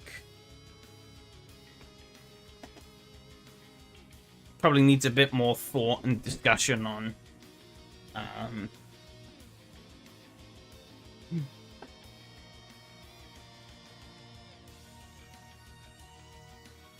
Yeah, it's not... I mean, while I think, you know, we should be using quality mods, you know, quality isn't really part of this discussion, though. It's more... I guess it's more about, like, ethics and accountability. Which I know a lot of people don't really care about, but... you know, like to avoid controversy where possible. I mean, not that we're really big enough for that to be a problem at the moment. It probably won't be for a very long time, but...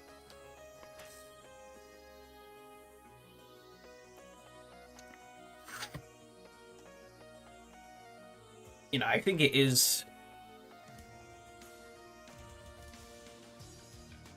I mean, I guess at the very least, like, having like, things be properly sourced, right? I don't know, rip mods to the site, but don't mind using it to make community races. I'm pretty certain the website now also is just filled with ripped mods.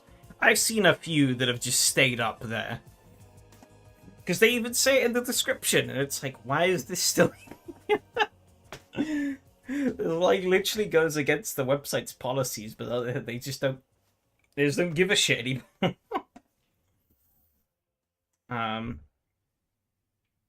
You are fuck's sakes.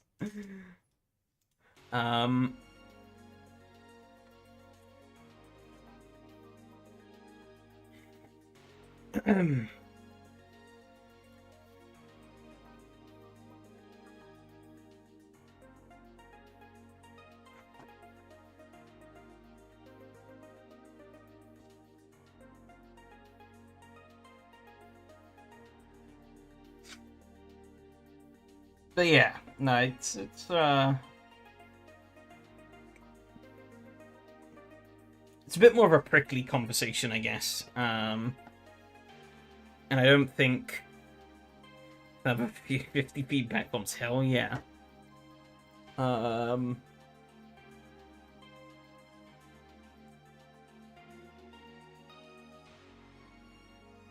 Yeah, I mean, I've been thinking about, I guess in general, not necessarily just on community racing system. I've been thinking a lot about a lot of different things lately, and I feel like I do need to at some point just sit down and actually like think all of this stuff out more.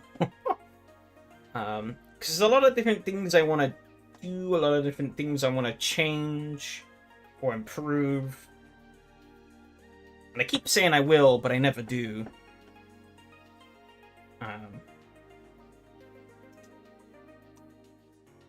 Let's do it now. Maybe not now, but I think I should have time tomorrow. I mean, I can maybe do a little bit tonight, but not here. Honestly, that site now gives more info about what you'll download than Overtake. Maybe? I still don't think it's a good website.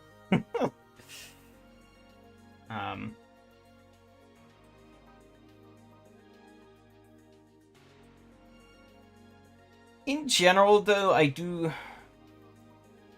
have a small degree, I guess, of like general apathy towards a lot of the AC modding community nowadays. I think it's just that I've been around for too long and played the game too much. Because I just don't really... There isn't a lot that comes out nowadays, mod-wise, that I go, yeah, this is cool. I just don't really care a lot of the time. Sometimes I see something and I go, ooh, that's cool, but it's not very often. And I'm nowhere near as interested in, like, looking for the latest and greatest things than I used to be.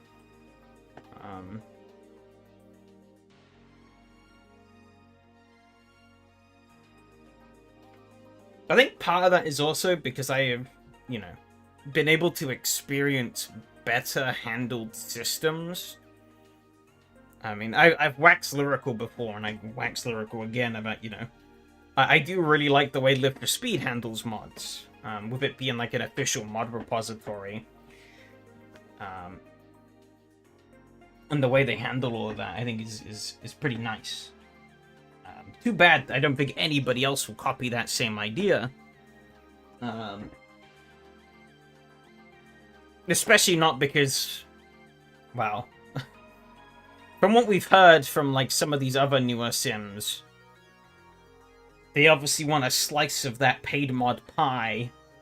So I fully expect whatever implementations would come in like AC Evo or whatever, probably gonna be more predatory, I guess, more kind of along the lines of like, say, like, I don't know, like the Bethesda like Creation Club bullshit or whatever. I don't really look at that stuff, but I probably kind of like that. I don't know.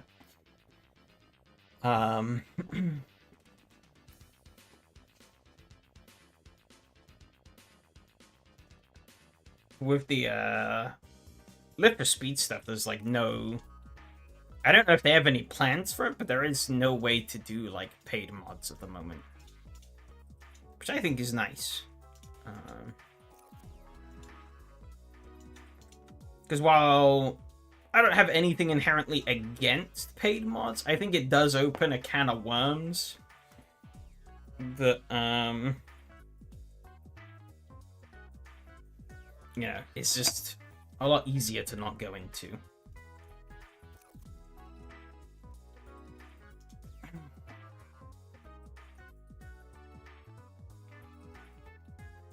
Neotech feels the most basic compared to other sites. The next you can have requirements to check the folders. ACTK has a way better layout and search. ACW I just mentioned.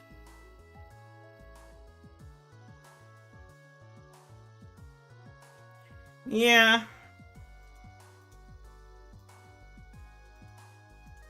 But I think in general, the AC modding scene is kind of just a mess in general. It's grown too big for its own good.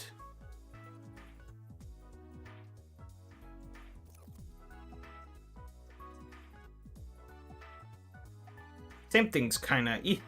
Even though BeamNG's got, like, the fucking... BeamNG has a first-party modding thing, but even then, their community is a complete mess as well. Arguably even more so than AC. With them fucking baking DRM into mods and shit, like... Madness. The day AC mods start doing that... Crazy. To be honest, somebody's probably already tried.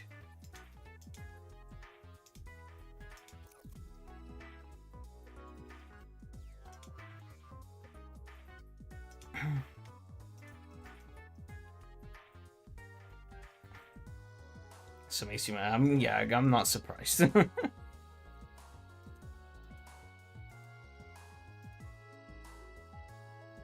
Stupid.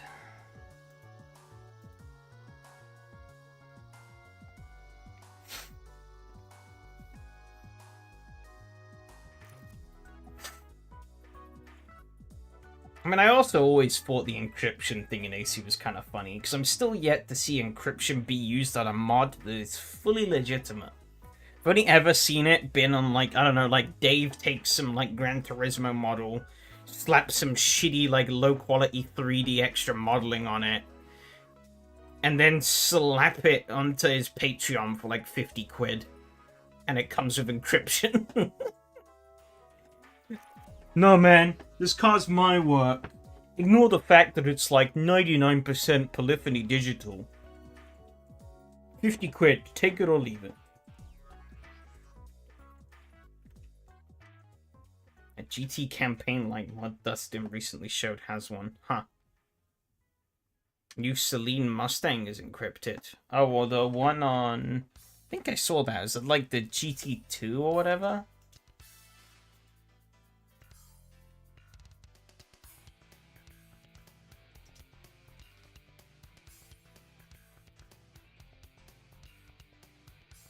Why would you play GT campaign and AC just play GT? I mean, I guess if you like how AC plays more.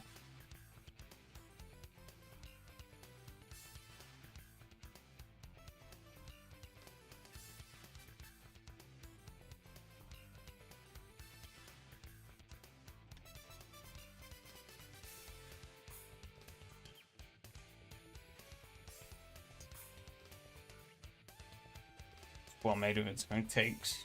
Yeah.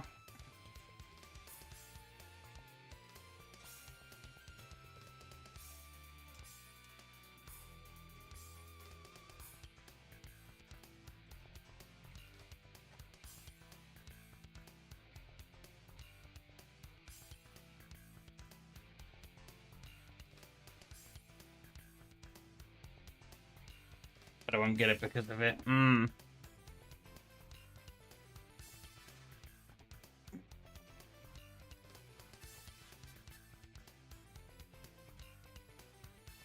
Yeah, it's kind of a shame.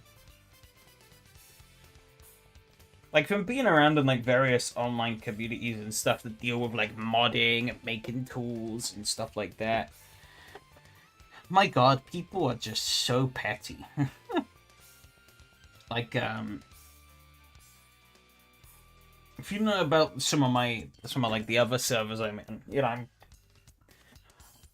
I know quite a few people in like the sort of like arcade emulation space. Oh my God. And the people like I'm sort of like friends with personally, you know, they're all fine, but like, oh, the amount of egos in like, it's such a niche, like emulating arcade games is such a niche thing, right? Because it's a niche of a niche, you know, emulation's already kind of a niche. And then you've got, you know, most people are just gonna emulate shit like PS2, PS3, Xbox, Nintendo consoles, whatever, you know. They're sort of home consoles they grew up with, not like some like random ass like Sega arcade from like the early 2000s that only released in like Japan and China. But it's like the amount of tribalism, backstabbing, theft, ego, and everything I've seen from my years of being in those kind of circles is just like... Like, if people were actually civilized and got along, like, there could be so much more progress in the space than there is now. But everyone wants to do everything themselves and be like, oh, look at me, and not share anything of anybody else. Because it's fine doing things on your own, right, if you have your own spin on something. But then it's like, they sort of protect it, like as if it's like the precious ring from like Lord of the Rings or whatever, and they're like Gollum. It's just like...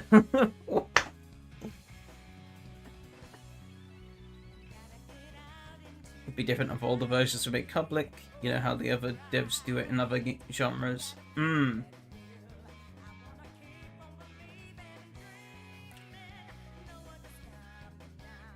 Yeah, I just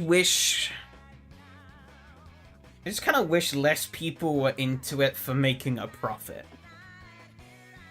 You know, sure, especially if you're running like an online service or something, you know, having like optional like donations and stuff, whatever.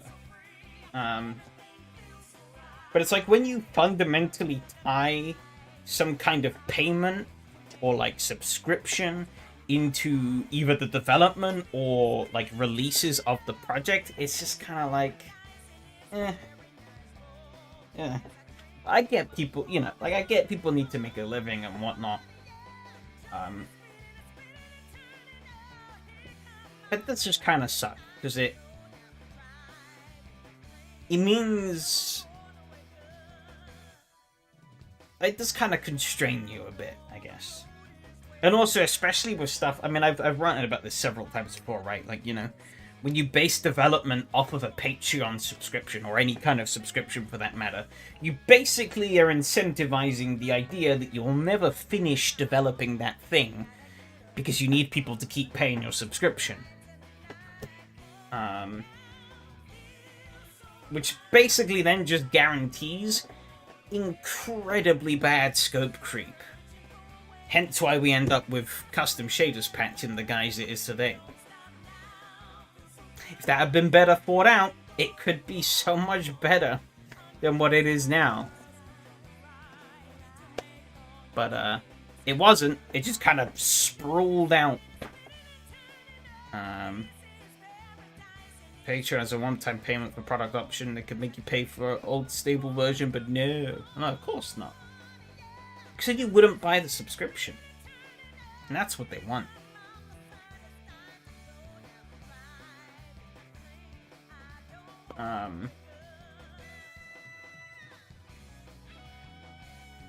Yeah, it's kind of annoying. Like, I don't have anything against people making money off of these things, but you can clearly tell when it becomes their main revenue stream, the priorities change. And the way people go about things change. In a way that I think is just kind of a net negative. Um, that is true. And CSP does provide public version 2 just without Rain. No. I mean, yeah, I know CSP provides, like, the free versions and whatnot, but I was more implying the idea that because CSP development is funded via Ilya's Patreon, and obviously the Patreon comes with promises of new builds of CSP, CSP has ballooned into this, like, gargantuan thing. Like, I think... Like I've said before, I feel like a better implementation of the kind of CSP sort of extension idea would be to have it be something that could be baked into mods, rather than a client-sided thing. But obviously, because it was never planned to be what it is nowadays, it's just kind of grown into that through insane scope creep. Because he has to keep updating it.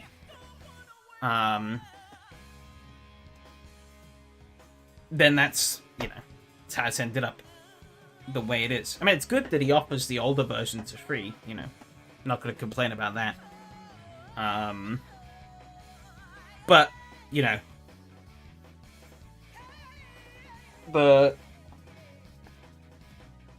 doesn't really change the other stuff. There's too many people pay for shitty mods. That also is true. Yeah, like, you see all these... I mean, as my sort of cynical example earlier, Dave with a shitty Patreon, £50 Patreon card that's like 90% a Polyphony digital model. And it's like... people actually buy this shit. It's like, these people keep pumping out this crap because it makes them money. And it's like... But some people just don't have any concept for standards. At all.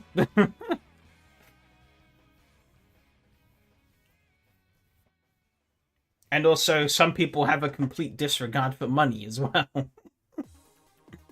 Yes, I will pay Dave £50 for a Gran Turismo 7 model. That seems like a wise investment of my money. I like seeing stuff like Jupiter is now visible in CSP changelog. Exactly, that's kind of my point, though. It's like, it reaches a point where it's like, you're just clutching at straws and have to just invent random shit to keep adding. It's like, I know some people probably like it, but I couldn't care less that now stuff like Apple CarPlay and Android Auto are now available. It's like, I don't care. It's like, sure, it's a cool novelty, but I'm never gonna use it. I don't even have it in my real car.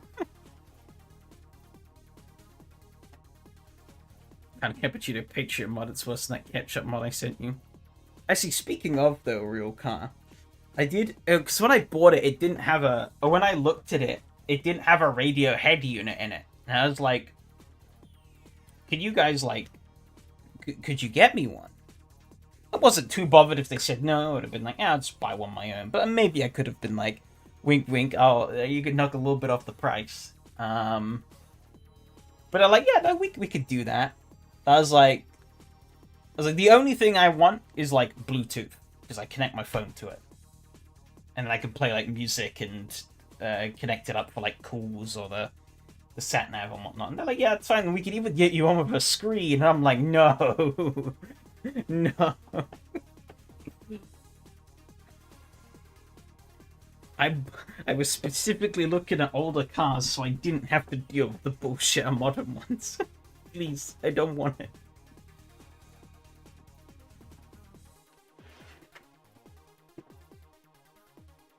Sadly, I feel like we stuck with like 50 different forks continuing their own way. Seen it happen with Skyrims. That is true.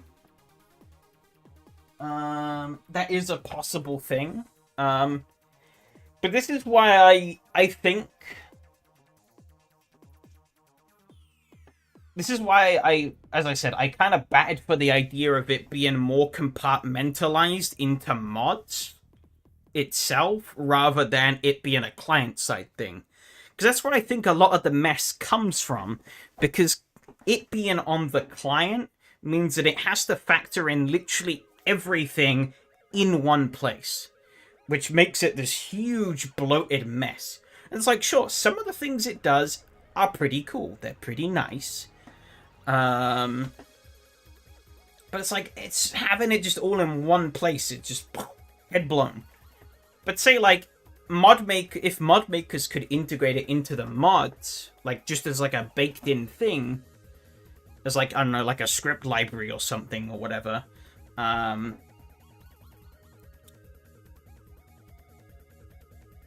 feel like that would make things so much simpler for the end user. And so much better as well. Because it's like, when you download the mod just has everything it needs baked into it. And that's configured in a way that the mod maker thinks is best for it. You know, sure, you could keep things like, I don't know, like the weather stuff, like pure and whatnot, separate. You know, things that actually are specifically just like client tarting up things. But when it comes to stuff like, you know, sort of like some of the more fancy trackside details, like the car physics extensions and all that malarkey, having that being tied to some arbitrary client-side thing rather than being baked into the mod itself is kind of... But yeah, exactly. That's kind of the problem, right? It's too late now. The cat's out of the bag. We'd need, like, a complete revolution for that to happen. But it kind of rolls back to the problem. Because of, like, the immense, like, scope creep of CSP, none of this stuff was planned. If he'd planned for this stuff in advance, he might have come to the same idea. Maybe not. I don't know. But it's like, you know, instead of coming up with, or instead of just like thinking of things as being like, oh, I need to add something to custom shaders patch to keep the Patreon people happy.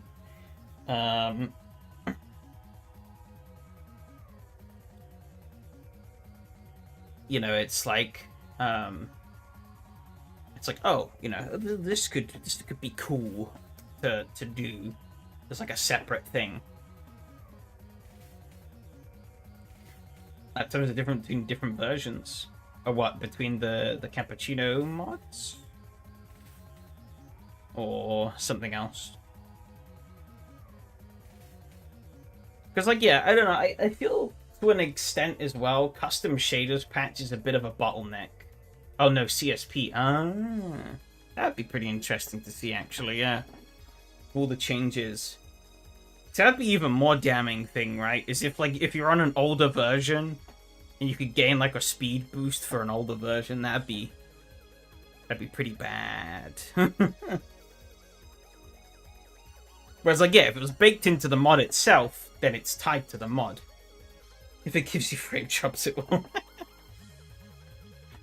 But it's like, yeah, I feel like CSP is kind of a huge bottleneck for AC in general, right? Because so much stuff depends on it now that, like, saying like a crazy hypothetical, right? Like, all of the mirrors to be able to download CSP go down tomorrow. Right? Say there's no feasible way to access and download it again. Like, the content manager servers go kaput. You can't download it anymore. I know, obviously, it would be, like, endlessly redistributed around the internet as, like, its own file and whatnot. But the official source, dead. Then it means you can't get it anymore. Legitimately. And then that means that, like, basically everything that's attached to it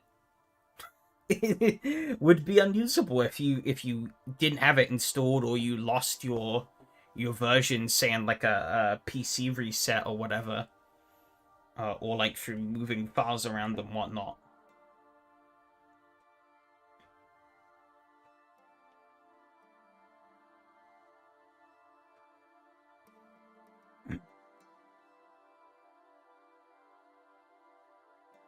It's just like it might be a bit of my programmer brain, but it does make me squirm a little bit when it's like, ooh, there's this like one little thing that if this one thing dies, like half of the game becomes like unplayable.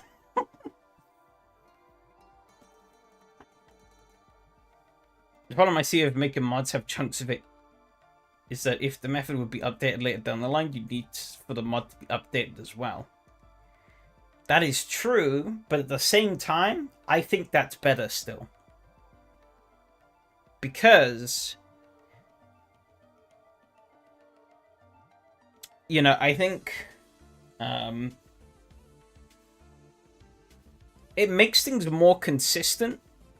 And also, like, say if the newer versions contain, like, change some of these features up, right, and they don't quite work in the same way anymore, well, that could break tracks anyways, right? Like, CSP could evolve to such a point where some of the tracks and cars that work in older versions of CSP no longer work in the latest one. You know? You never know. Like, Ilya might one day sit down and just rewrite the whole thing from scratch. And fundamentally change how a lot of these things work.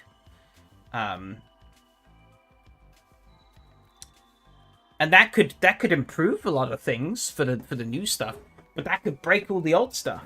But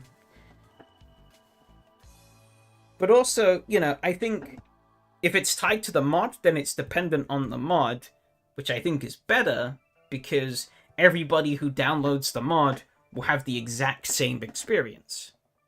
If it's older, doesn't really matter.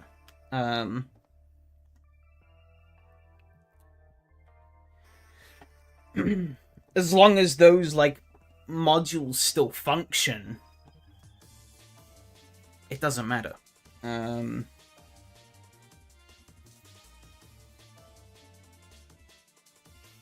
know, it's like you could still...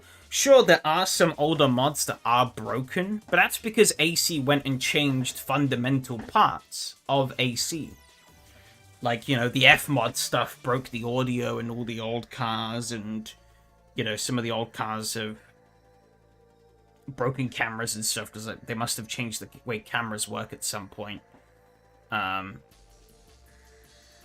it's like, that's kind of my point, right? Like, if CSP was to be fundamentally changed, everything on the older versions would break as well. But if you wanted to, you could download cars that run on the older tire model in AC, and they work just fine.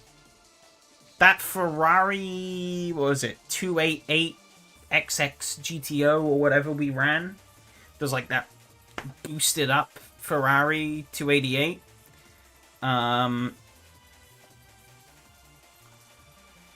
That was on, like, version 7 tires, and it just worked. It just booted. It worked.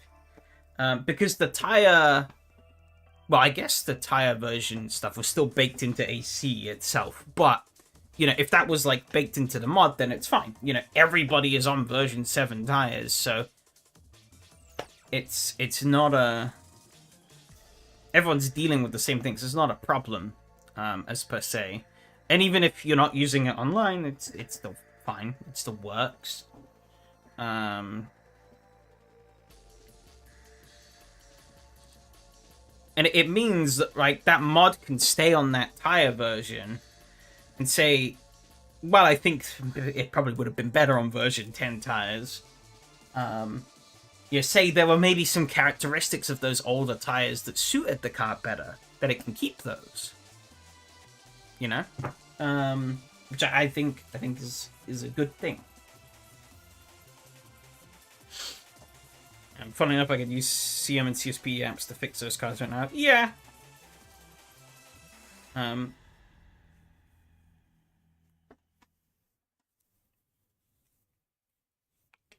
that is a nice option to have.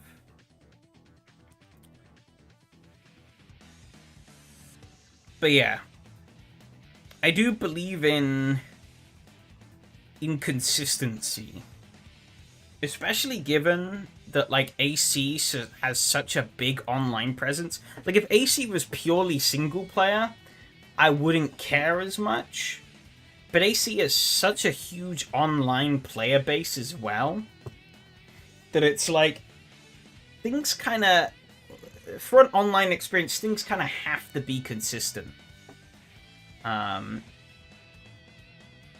6 cameras would mean updated data files, but oh well. And that is where things become a Kunos problem. Kunos obviously didn't plan that through properly. So it's like, oh no, update the cameras and now check some mismatch. Thanks, Kunos.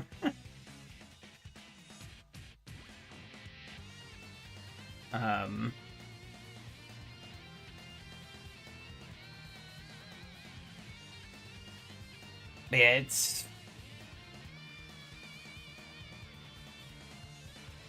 it is tricky.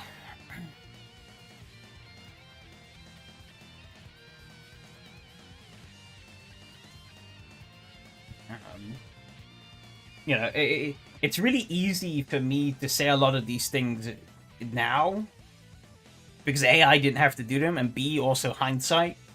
But obviously, you know, if I had gone and made these things, you know, if I'd gone and made AC, and if I'd gone and made custom shaders, pats, content manager, yeah, I could have very easily have fallen for the same traps.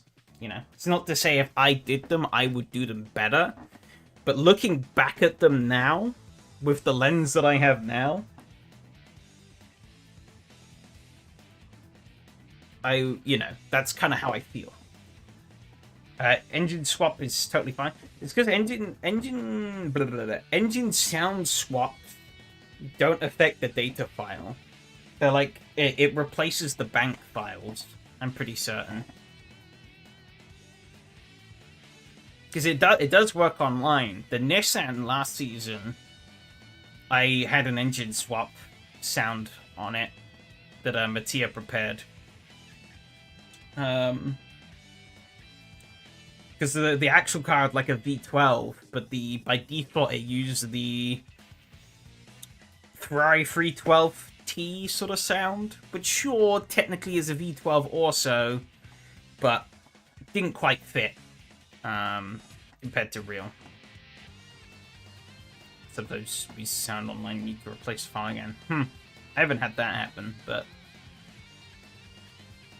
happens to you in SRS races. Weird. But yeah, the checksum doesn't care for the audio banks. Maybe you could make it check for it, but it's not worth it. All you need to check is the data file, so...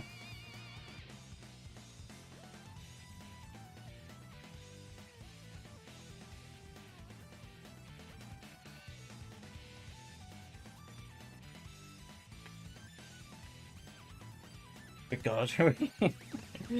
I've been waffling for like an hour and a half on top of I think that was a good waffle though.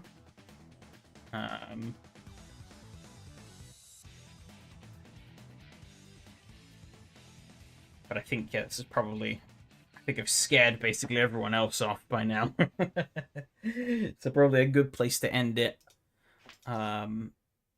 So yeah, pretty good night of racing tonight. Some of the best participation we've had as well. So that's great to see. Great to see we're on the up. Hopefully we can keep that going and go even further. Wrap it up.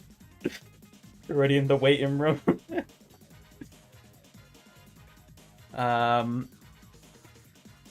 Very good the comms. But yeah, no, yeah, so be interested to see next week how things go. I'm looking forward to it. But yeah, that's it for now. Take care, everyone. Adios.